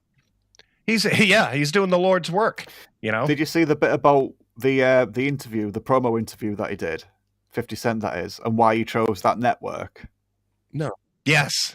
No. He did one promo interview, sort of like appointment, and it was just with, was it CNN? One of the news ones, and the reason why he did it is because it's the only station that Diddy's jail airs. So Diddy was going to have seen it because there's nothing else for him to watch. So fucking beautiful. Not only did he buy the rights for all the fucking narcissistic videos that Diddy had filmed himself and just like let go to public or whatever, 50 Cent bought those, so now he can't be held sort of like he can't be sued for using them in his documentary. And then he does that. It's just it's fucking petty, but it's brilliantly petty. Listen to this. Diddy's so petty he'll like kill people supposedly out here. And again, I've heard these rumors since the 90s, so it's not blowing my mind or anything. He's involved with the Tupac stuff. And Suge Knight got hit that night too. People forget, but he was supposed to go too. Biggie Smalls, of course. Pretty much anybody that got near as big as him, he's the top hater. When it really, I believe, and I wish I pulled this clip now, but I probably couldn't play it anyway. But he went on Ellen one day, and I think he threatened her. On her own show, because she's in that world of baby eating and stuff too. And he was talking about bringing things up and gave her a shirt that was very like mysterious in a way where it was like a weird ass shirt. And he was acting real weird. It seemed like one of those old time gangster threats. And he thinks he's a gangster, and which was pointed out many times in this documentary too. Only one episode, by the way, but this one episode lets you know a lot. The way the Harlem gangsters were back in the day, they would always be trying to have sex with your girlfriends or your ex-girlfriends or your wives or ex-wives. And that's what he did too. He did it with Tupac. He had babies with one of Tupac's baby mamas or something. And then he went and did it with Eric Stern. 50 Cent. Who? 50 Cent's ex-girlfriend. Yep. Yep. I found that out in a Power Rangers AI video. Yeah, it was 50 Cent came up as the villain, in the beginning of the show, and goes, you got my baby mamas into freak offs. And then like, and then the Power Rangers they were called the Freak Off Rangers got together. Daddy and I think Ray J and all these other guys, and they're like, come on, we gotta go fight 50 Cent, he's coming for us. Yeah. Very, very creative. Very creative. You gotta see it, the Freak Off Rangers online, if you haven't seen that on Instagram or whatever. Hilarious. One of my favorites. But here's Gene Deal. I think I actually know his name now. He's been around for years. Him and Jaguar Wright, they've been out here for the past several years on YouTube and everything, just talking mad shit. He's an ex-bodyguard and stuff. These ex-bodyguards, they're finding goats' heads in people's closets, and they know all about the Diddy and all this stuff. And they've been talking about it well before Diddy was picked up. But now it's like, oh, now there's something, right? They were conspiracy theorists before, but now. He couldn't even make his own son a star. He couldn't even make his own son a star. I'm good with this nigga losing everything. I was here to let y'all know he didn't deserve an honorary degree from Howard University. Obviously. I was here to let y'all know he didn't deserve the key to the city. What? I was here to let y'all know he didn't deserve all that good son stuff that he tried to portray. He wasn't a good son because he was cussing his mom out, talking all kinds of shit about him. He even said that my mama could put her palms on the floor. What? What kind of shit is that? I don't even know what that means. I don't either. That was their relationship, though. Tried to portray that he grew up in Harlem, but it's not one block that he could go to and hang out in Harlem and say, this was my block I used to hang out on. He was one of the guys that was dancing in videos and shit. Remember Fine Young Cannibals, anybody? Yes. Well, they had a few hits back in the day. He was in one of their videos. I never knew that. He was one of the doing the Running Man and shit, right? So there was one part of that documentary that I was like, wow, he's just a piece of shit. So he gets out of his truck and he shakes hands and hugs and talks to like people on the street. And he's one way. He's, hey, great. Gets in the truck and says, does anybody have sanitizer? Right? And he starts freaking out. He's like, get me back home or whatever, hotel. I need to take a shower. And then he's like, but that's what I got to do because I'm fucking Diddy and all this, but it's fucking gross. And I'm like, what a piece of shit. Trash. I remember back in the Cribs days on MTV. God. He was like, look, I have new socks and a new shirt, new underwear for every day. So every day, and so he'd wear it and then he'd throw them out. Yeah. And that makes you a dick bag. He like seriously, you're a bag of dicks. To follow him around to put a chain on him. Because he'll wear like several chains and he's so busy He's always moving. So there's somebody that's literally paid to walk around and just put chains on him. And then he's like, take this other chain off. This seems like this is too many now. And then they got to follow him into an elevator and all. It's How much do they get paid? Yeah. It's just asking, you know. Remember Farnsworth Bentley, the umbrella guy with Diddy? I forgot about him. Yeah. What happened to that guy? He get killed too? No, he's still around, but I think he's being good. He's staying out of the media and all that, I believe. So, yeah. Farnsworth. He had to have known. So. Oh yeah. Here again on the screen, Chase Damore. This is who Andrew Tate's going to be fighting, folks. If you don't know who Andrew Tate is, you know, he's a scam artist. I don't know what else to tell you. Yeah. He's a scam artist. He tells everybody what they should already kind of like know, you know, for the most part, I guess dudes in general. I'm not saying like everything he's saying is wrong. I'm just saying, you know, he's another manufactured industry plant. But and he's setting up celebrity boxing matches just like that stupid Jake Paul. Here we go. Let's see Damore's skills here. This is what he's got to see. Look at his eyes there. Oh, man. You do not want to get hit there. Oh, what the? John's having a lot of success throwing that right hand to the He's a body, boxer? like a boxer. This is like actually a professional match. Right. Supposedly he has a belt from this promotion, but this seems very, very low, like lower than Evolve. Yeah. So He did better in his disgusting match against Wings. Oh, I remember that fight. What a fight. Yeah, Boogie just basically kept turning around and getting punched in the back of the head. Like hiding and like, See, this is where CM Punk needs to be. Or needed to be. He's maybe a bit old for it now, but UFC, you're going to get mullered. But this, I think he'd have been all right here. Look, he spits his mouthpiece out at the end. Nobody touches him. What? Here, look at his eyes. Yeah, totally. He's like, what the fuck am I doing here? His punches are fucking terrible. Like, Where's he even aiming? Oh, let's dance. Oh. What the Wow. Just watch this punch. Watch this punch he does. Ready?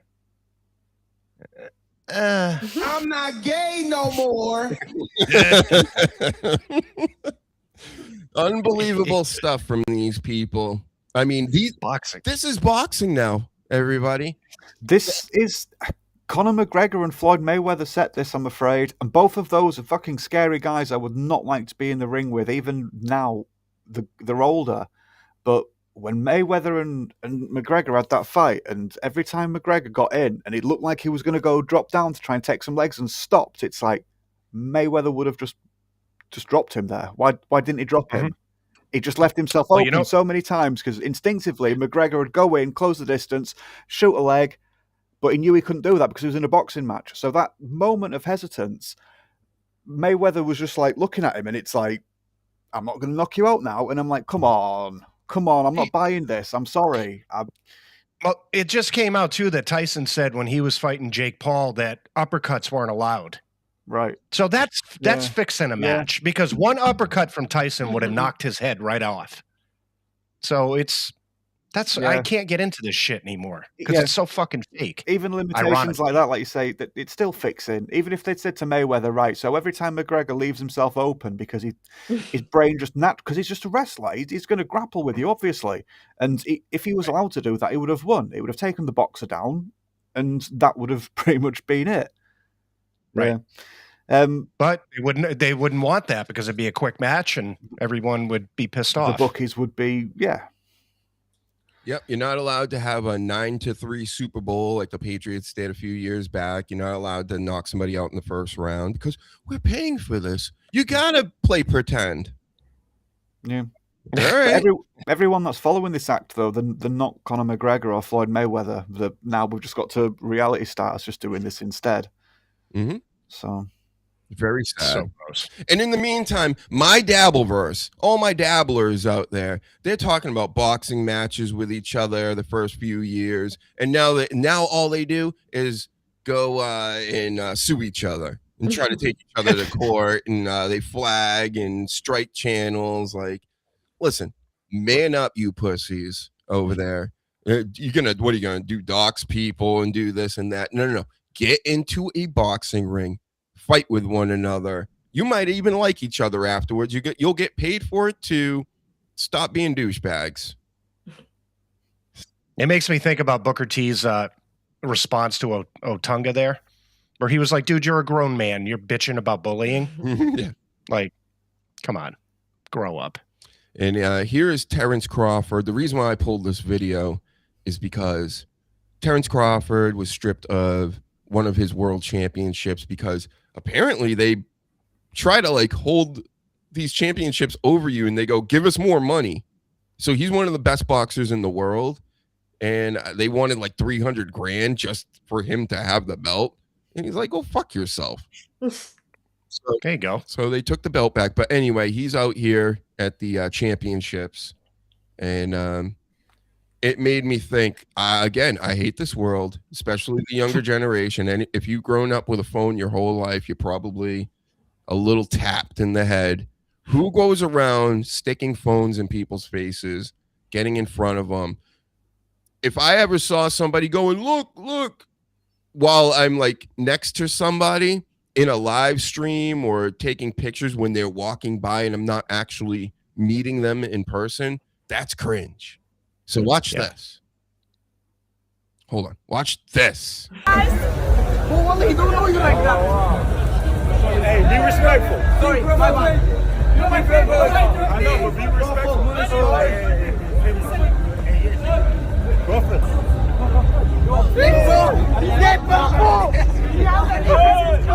Oh my God. This is Crawford.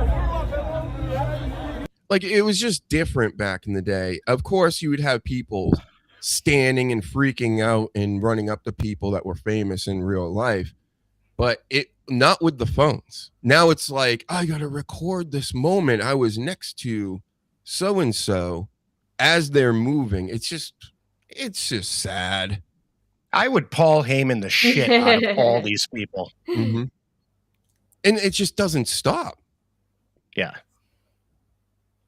Nobody's looking anybody in the eye. Well, nobody's looking him in the eye. They're just filming themselves and hoping he walks into the line of the film. That's just fucking sad and disrespectful. Yeah, because it's not about him; it's about them. Mm-hmm. You know, mm-hmm. That's what's mind-numbing about this fucking generation. Or like they do it with the autographs and the this and that. And I know some of them, they're good about it. He seems good about it. Conor McGregor seemed good about it. Like he'll come out of airports and sign for people and whatnot. And he's like, who cares? I'll give them some money and then they'll spend it on the pay-per-views, their fans and this and that. I don't mind giving them some.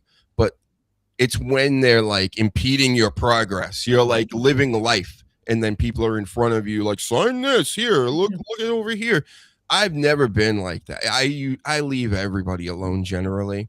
Like that night we were outside Sleaze and people were talking with us and they're like, oh man, you guys got a lot of followers and you look at the podcast, and it was so easy to get rid of them. Not like we wanted to, but it was just like, hey, that's Road Dogg right there. They all went, oh, Road Dogg, and it was just like, he's more famous, so they all went Road Dogg. You know what I mean? Get the fuck away from us. God. I make the worst celebrity because I don't want anybody coming up to me. Like, I love back in the day, like people like Alec Baldwin that, grab people's cameras and threw them on the ground. And that'd be me. I can't do it. Yeah. If you come up and say, hey, I like your work and blah, blah, blah, and you're nice about it, fine. But when you crowd people and it's just unnecessary. So rest in piss. I do like some rest in pisses. They lost their gig over at Hot 97. No more Rosenberg, no more Ebron. They stink. They always stunk. Charlemagne the God stinks too. Get rid of him. Get rid of Mustache Boy. He's obnoxious for many reasons. Here's another one though. So this Andrew Schulz, I've noticed whenever there's a picture or a camera around, he wants to be in the front. I'm in the front, I'm in the very middle of the front. Like, look at me, everybody. Big star, even though there's a bunch of other bigger stars behind me. And the first time I ever noticed that was at the Tom Brady roast, while he's sitting there, and Tony Hinchcliffe, who is also obnoxious, is going around doing the rounds, walking in front of people. He was roasting people and moving on to the next person. Well, he roasted Andrew Schulz and moved on and was standing in front of Schulz in the screen, and Schulz was like kicking him and like kicking him in a way, but like he was joking around, but he wasn't. He wanted him to move out of the way of the camera so he was on cam. So that's why he was kicking him. That's how I seen it. Go back and watch it if you need to. But I just think these types of people, where they're not necessarily talented, they're just they don't have that stage fright. They're very narcissistic, possibly. I don't know. They're like, oh, definitely. Put me out there. Oh, do stand-up comedy at Madison Square Garden? I'll do it, Illuminati. You know, it's like, oh, okay. So I get that feeling with Rosenberg. I remember there was a rumor that he paid to be on WWE TV as well. Yeah. Called out on that. This guy right here, maybe I got this somewhere, but he was out here saying he got fired. There it is. Let's see. Oh, great. He got fired, right? Because it was based on politics. Come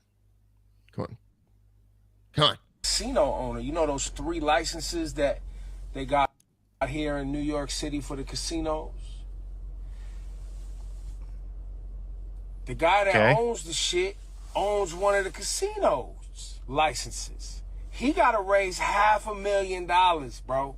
$500 million, excuse me. They need my shit talking anti-Netanyahu, anti-government, progressive shit out the way, bro. They need me out the way. So he's saying because he's too progressive. In New York City, you're too progressive. You're too against the man, right? And that's why they got rid of him. And I love and I never really agree with academics. And I can never unsee it when I think Erykah Badu or somebody said, like, you look like a chipmunk. But we're about to get his take on it too. Nigga, you ain't that important. They looked at you like a low-level employee that was basically stealing change out the fucking cash register, nigga. Hold on there, nigga. Don't act like you like, oh, I'm the only thing standing in the way of them in $500 million. No, nigga. They look at you as the little peon who every time they've trained you 50 times on how to stock the shelves and you still fuck it up. That's how I see it as well. And that goes double for you, Rosenberg. Get out of my wrestling. I never asked for you. Thank you. Yeah, I didn't know who that guy was up until this thing. So if I don't know, it doesn't matter. And I don't know if it was him or somebody else, but he that's fucking guy. But there was somebody all in trouble for some kind of like real estate type fraud and things like that, and had all these weird dealings. But they were joking about that for years too. Ha ha. Yep. Here's our boy Stuttering John looking worse than ever. He's so pasty white. He's got the filters and stuff when he does the podcasts and things. So he looks like $1 million compared to real life. Sorry, John, have me on. I'll love to come on anytime and talk to you. Here he is. Talk to you about that hairline. Look. This is crazy. So I'm performing tonight. So you see there. We've seen a few movies here, me and my wife. But it's a movie theater. They have a concession stand. Yeah, it is nice. It's way better than movie stand. Crazy. He's so big, he's performing at a movie theater. And it seems empty AF. Yeah. Like very empty. I felt bad for him kind of, because I'm like, but you know what? He's getting work. People are still giving him stand-up work. I don't care if it's in a movie theater in the middle of nowhere. You know? Yeah. So good on you, SJ. Here, you finish off this video. I can't believe there's more. Well, it should be a fun show. I never performed. Well, I actually did do a movie theater once in Pittsburgh. Oh, it should be fun. Come on down. We're in Worcester, Ohio. Oh, Yeah, when he said that, I'm like, Worcester, Massachusetts. If it was Worcester, Mass, I would have been there last night. I would. Yeah, 100%. I would have gone. I would have been there. So, John, I've been trying to get these guys to come up to Providence at least, or even Connecticut. They all do a meetup around the Super Bowl or in February or whatever, where it's in Atlantic City. I'm like, it's cold as fuck. It's right on the water over there. It's cold, man. I'm not trying to go to Atlantic City. It's also very dangerous. You need to come to Mohegan Sun, Foxwoods. Right.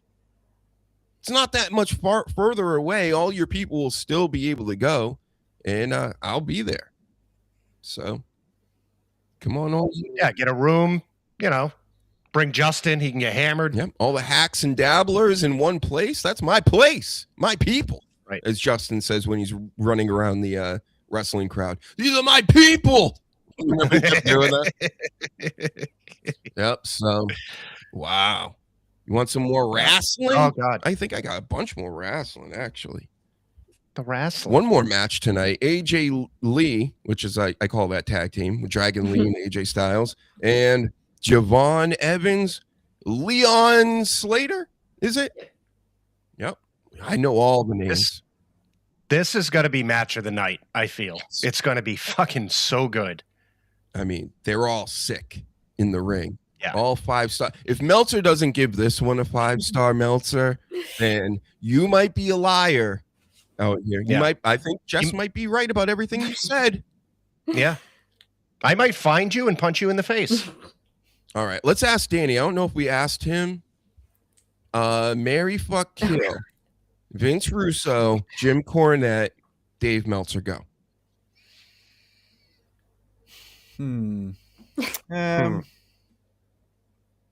I need the Jeopardy music. I mean this literally in real life, by the way. Yeah. Gun to your head. You have to choose. Meltzer probably have to go. Oh, wow. You're going to have sex in some shape or form with Jim Cornette? Ooh.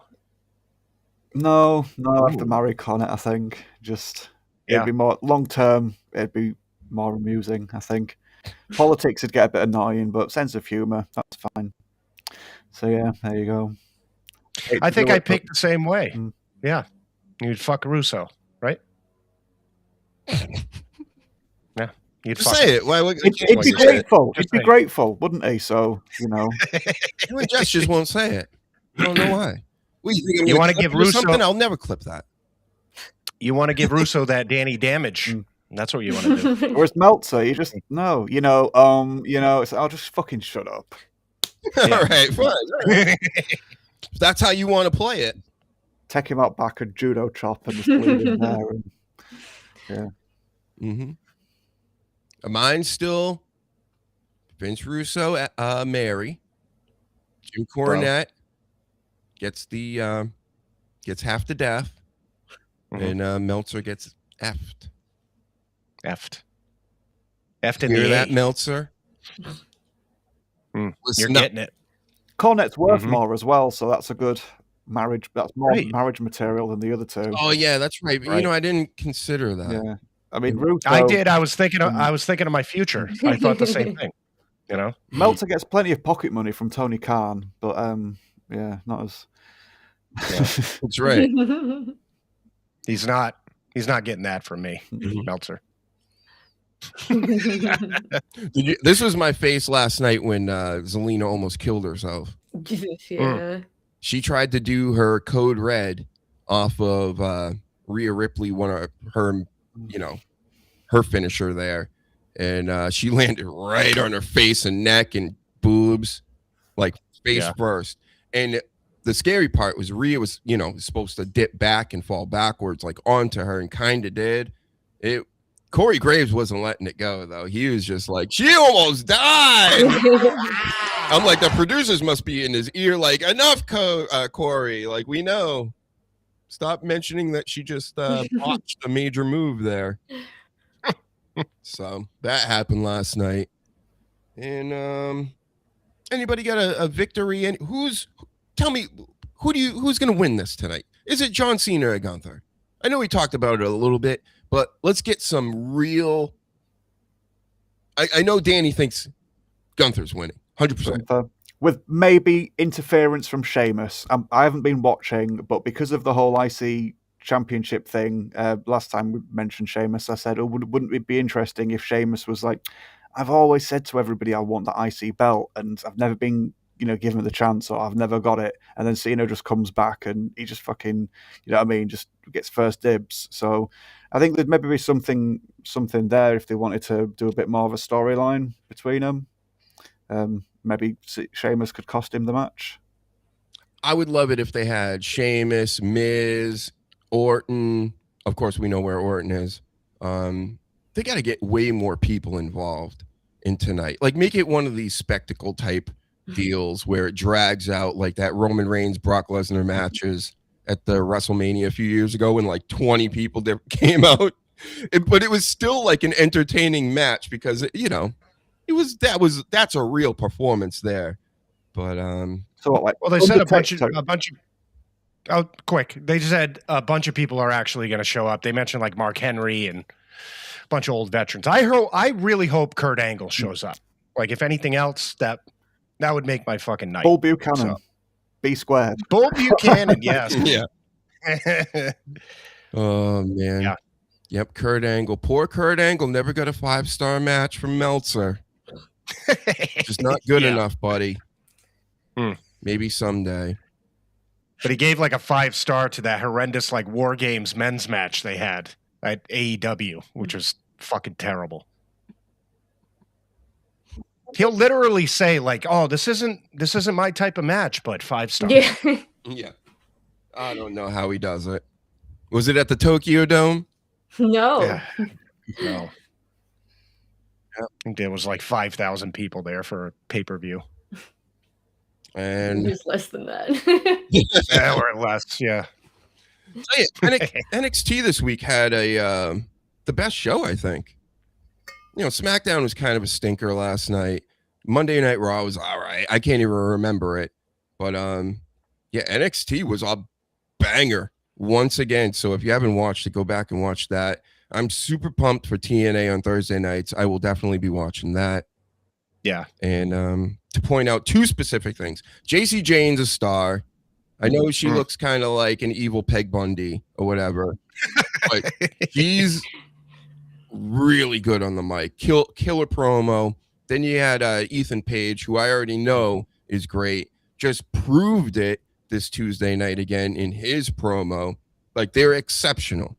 WWE has so much talent, and that's why there's a story with Cody Rhodes out here. He wants no more legends. He doesn't want to do the legend shit anymore, which is like, one way it's kind of silly. You need to do the legend stuff because they always have. Yeah, because the things back 20 plus years ago, it's just, it pops more. If you're old enough to remember those days, it was a different time. Now it's like, if you're the biggest thing, and there won't be another Hogan because the way things are, it's just not set up to be like that. Like, the closest thing to Hogan, if you really wanted to compare like analytics wise and who everybody knows, Rhea Ripley's ass is probably neck and neck with Hulk Hogan. And that's about it. Not Rhea Ripley, her ass. Okay? Her ass. Specific. Right. But it's good too, because I've been at shows where like, old stars come back, and like, it's good for the audience at the show. It's to see somebody that's not active anymore come out and do their shit. It's good for them, and it's good for us too. I like seeing some of the old guys come back, not Goldberg, but Oh, and then this news, Kevin Owens, John Cena's coach, he's going to be going to LFG. He's going to be a mentor or coach there. Oh, yeah. Ian has some hot news right now. What's going on over in the here? chat. Kurt Angle is backstage at Saturday Night Main Event. Dun, dun, dun, dun, dun, dun, dun, dun, dun, dun. You suck. Now they can both do suck chants going. Cool. That's I'm gonna be so happy. Number 5 on my all-time list, that Kurt Angle. Yep, top 5 for me. I remember seeing him when he was wrestling dark matches, just getting into wrestling, black singlet. That was it. And they would just mention and go, hey, Olympic gold medalist Kurt Angle. And you just walk out. No music, nothing.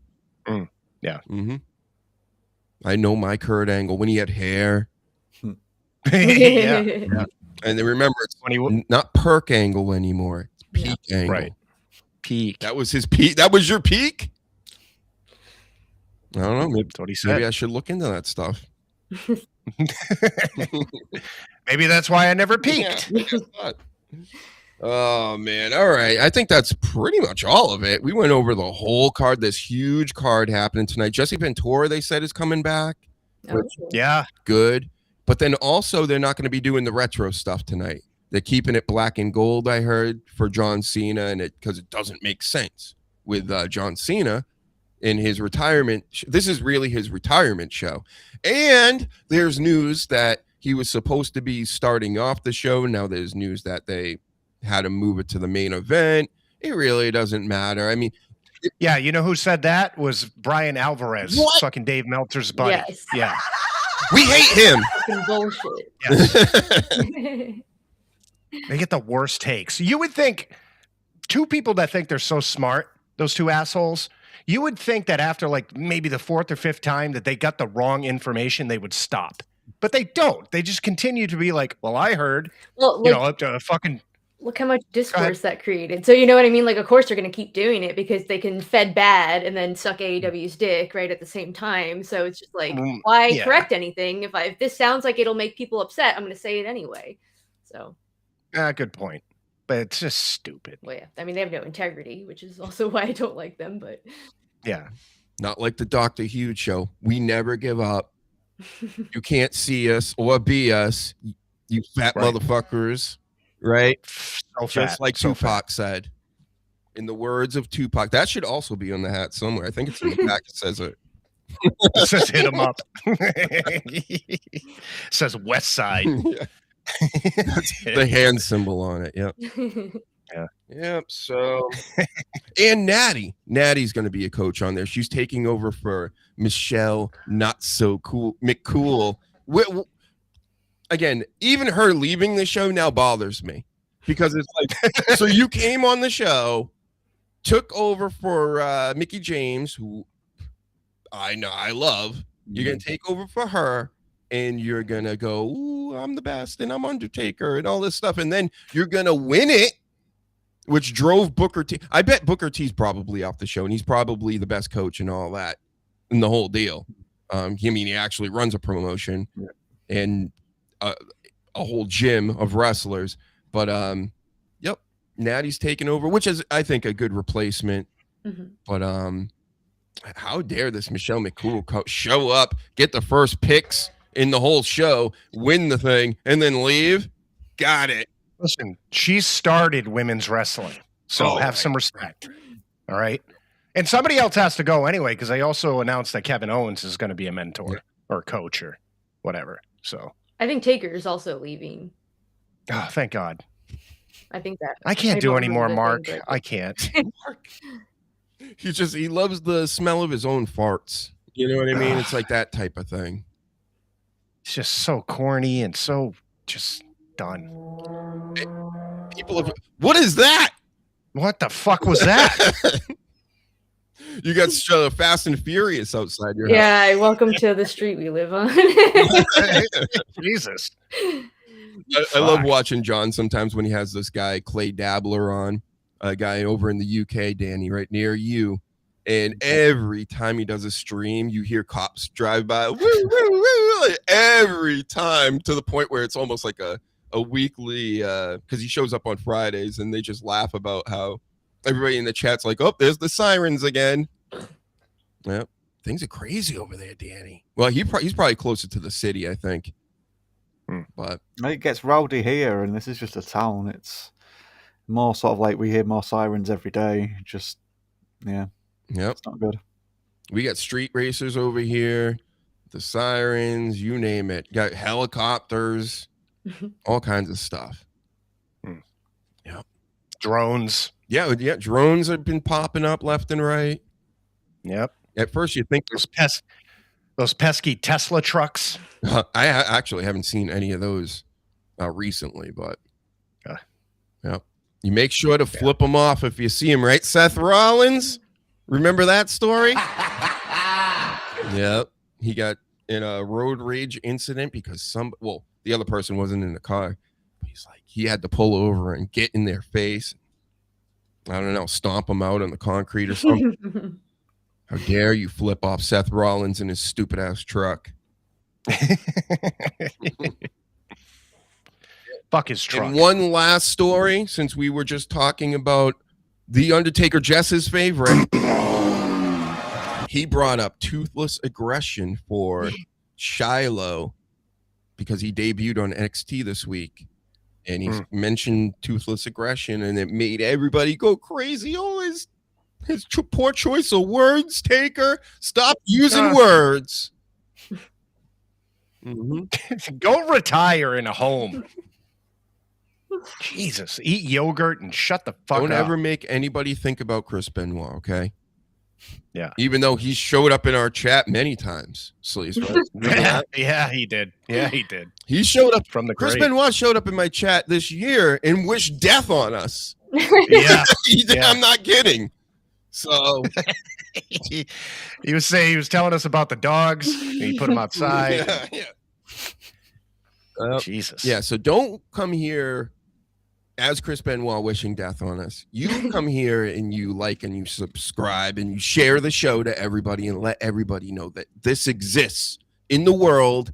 And I will be coming back with more shows. I know I've been promising it. We got Tuesday night Jess every Tuesday. And the Thursdays, I got to come back with Thursdays, or maybe that's not work. Just hit the notification and you'll get all of the live streams. Get all the audio podcast playlists here, the shorts, the clips, the this and that. Right. You know, I try to get a little frisky with my YouTube channel and post things I think are funny, and YouTube's like, it's not funny, bro. I'm not showing it to anybody. They do not like my 1.2 cocks video I did with Cody Rhodes. That was art. I don't understand it. Cock in a parking lot. Cock at church. Cock over here. Cock at Drew's. Cock everywhere. Cock for everybody. Yep. And YouTube's like, I'm not showing that. It's got to be unfunny. Yeah, right. I don't know. In this climate. I don't know. I hate the world again. But it sucks. Like last night, I got flagged for something on X. I retweeted a post of a woman in an independent ring getting stink faced by a big fat guy. Right? I saw it. I get a warning for this. For what? They sent me a red thing, and they're like, "Do you want to appeal it?" And I said, "Absolutely." So I just wrote to X, and I wrote, or to their AI or whoever I'm speaking to, and I said, "Wait, so this has nothing to do with me." I just wrote, "I retweeted this. If there's a warning, it should be sent to the person that posted this." And then shortly after that, I got a thing. "Oh, you're good to go. You can show stink faces to women now." So who knows? No, maybe somebody's trying to fuck with me. It didn't work though. Chris Jericho, probably you again. Probably. Maybe he shows up tonight. Batista. Oh, God, I'd love that too. That's another rumor. Yep. Trying to think of who else. I mean, of course, President Trump. That's a rumor. Yep. Mark, your favorite. He might show up. Not Taker. Next. Mark. Mark sucks. I don't like Mark. You know, I know this upsets Jess, but Undertaker, he's just been I think he's been getting his ass kissed for so long by everybody in the industry that he really believes like he's like a genius when it comes to all this. He hasn't been analyzing and everything. He's just been throwing his bodies off of cages and stuff, whatever he does, right? And sure, there's a level of know-how when it comes to actually in ring and how you're supposed to perform and stuff like that. But at the end of the day, you were the Undertaker, right? It's not that hard of a character to portray, when you're damn near 7 foot tall, and you got the look and you got the aura of it just off of it because it's a great character for Mark. So now he's out here, you know, the American badass. He's got it all figured out, Sleaze. To the point his wife got it figured out too. He's not even smart enough to know when he should have retired. You know what I mean? Like we made fun of it back in the day. Like, Jesus, he keeps coming to WrestleMania. Stop it. Mm-hmm. Told you. Remember my old gimmick? You know how he's like gray now and everything. Stop dyeing the hair. Stop putting on the, you know, the extensions and things like him and Kane were doing at the end. Just come out full gray hair and say, like, tonight for John Cena's, you know, retirement. We all know this is an RIP deal. Once you're off WWE TV, to me, you're pretty much gone in my life. Right. So what you do is in these situations, you send the Undertaker out there with a hearse and all the smoke and stuff, gray hair. He picks him up, puts him in the back of the hearse. I'm off for good. But no, he's going to play Mark. Mm-hmm. To be fair, and you are absolutely right for mocking him, but he wasn't really allowed to be Mark all that time. Thank God. He was in gimmick. Oh, well, yeah, but he was in gimmick all that fucking time, and he didn't break it. And he sort of like put the business first. So you can sort of see why he'd be excited to be like, well, I can just go and talk like a normal fellow on a fucking podcast now with a beer. Awesome. But yeah, like you just said, someone just said, it's just been gassed up so much now. He thinks he's some kind of prophet and that his shit doesn't stink. And he's just on reality TV shows now being like, does it get the thumbs up or the thumbs down? And it's just like, no, this is just making us now, whenever we look back at The Undertaker, being like, oh, this is eerie. Oh, no, but it's actually just Mark in makeup. Oh. He's to the point, like, if you have an uncle that used to be in the Hells Angels back in the 70s, you know, that still acts that way, you're like, all right, stop. He's in DSK with Jess. He's got the cap that says it, I think. Mm-hmm. Mm-hmm. Yeah, please, Jess, if you do cry later, can you video it? No. No? Ian, if she cries later, can You'll you be crying it? too, so. All right, Ian, will you film yourself crying then? Yes. Maybe both of you. It'd be funny if they were on the couch together, like hugging at the end, and they're like both like weeping. In black and white, In black and white, slow motion with Adagio for strings playing in the background. It's just so neat. No. Yeah. I'm Cena's retiring. I'm old now, I guess. I never thought about that before. Yep. All you people crying tonight, you're so old, just like the Sleaze now. I know. Like they think they're young. 50! Yep. 50 years old! Nope, you're 50 tonight. John Cena's retiring. Oh, you remember the beginning of his career? Wow. Super Fucking old. My God. I do. Yep. Thank you. Tag everybody. Tag John Cena too. He'll probably post it up. It will help the show so much. Howard Stern used to always try to get people to cry on his show, and as soon as they were about to or whatever, and then somebody else would be talking, he'd be like, shut the fuck up. Shut up, they're about to cry. You know, crying is ratings. Okay, I don't know what it is about humans. They love seeing pain from other people, emotional pain. Sickness. It is funny. That goes double for you, Sleaze. Take those shades off later and start getting one worked up for later, at least, you know. You know, it's funny. I had a discussion with my girl. I said, you know, as I can admit, as a grown man, I probably might lose my shit tonight. You know what I mean? I'm serious. If you do, you gotta film it, and just film it, and then we'll put a little header and be like, the Sleaze gets is a bitch about John Cena, and then we'll post it up, millions of views. It's as easy as that. Yeah. She said, you know, he's just moving on to other things, right? It's dead. Thanks. I'm also not going to cook you. Right. You have to be authentic because they can see through phony. Yep. Be authentic and just cry. If you really need, Jess, especially you, these weirdos love seeing women cry out here. So they love to hear it. Oh man, you know everybody's going to be doing it.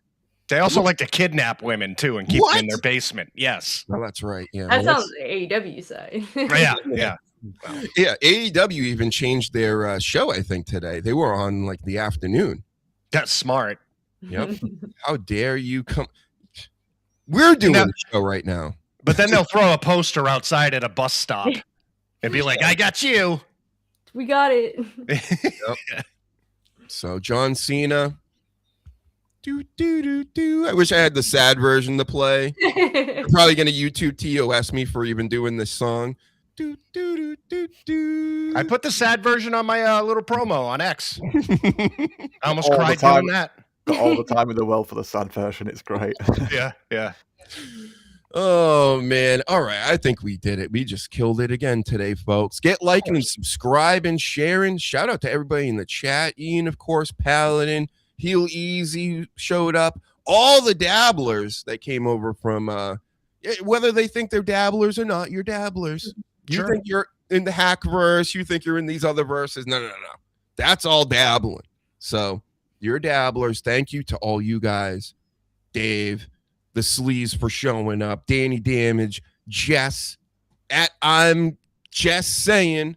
See, I'm really good at this now. At Danny Damage, at the Sleaze 52. Follow everybody. We're all on the X Machine and many other places.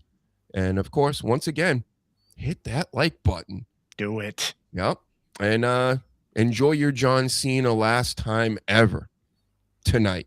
Hopefully he doesn't get choked out by a Nazi. Right? Is that going to happen? That will blow my mind. But anyway. That's just you Nazi bastard. Yeah, right. Yeah. I don't know. Can you call your people, Jess? Call them off. Say not tonight, not for John Cena. Right? Fucked. Anyway, all right. Everybody have a great evening. Enjoy watching Cena pass out, everybody. Gunther just suffocates him. That's what's going to happen. Enjoy. It's going to be good. Going to be good. All right. That does it. Does it. Sayonara, everybody. If I knew Mandarin, I would talk us out like that. Bye. See ya.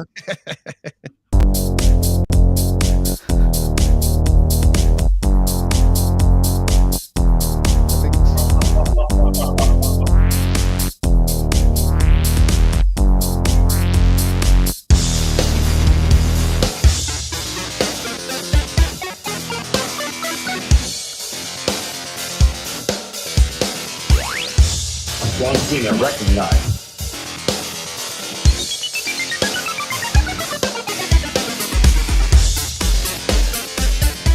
A lot of people violate rule number 40 of John Cena's house rules in the living room by forgetting to use drink coasters.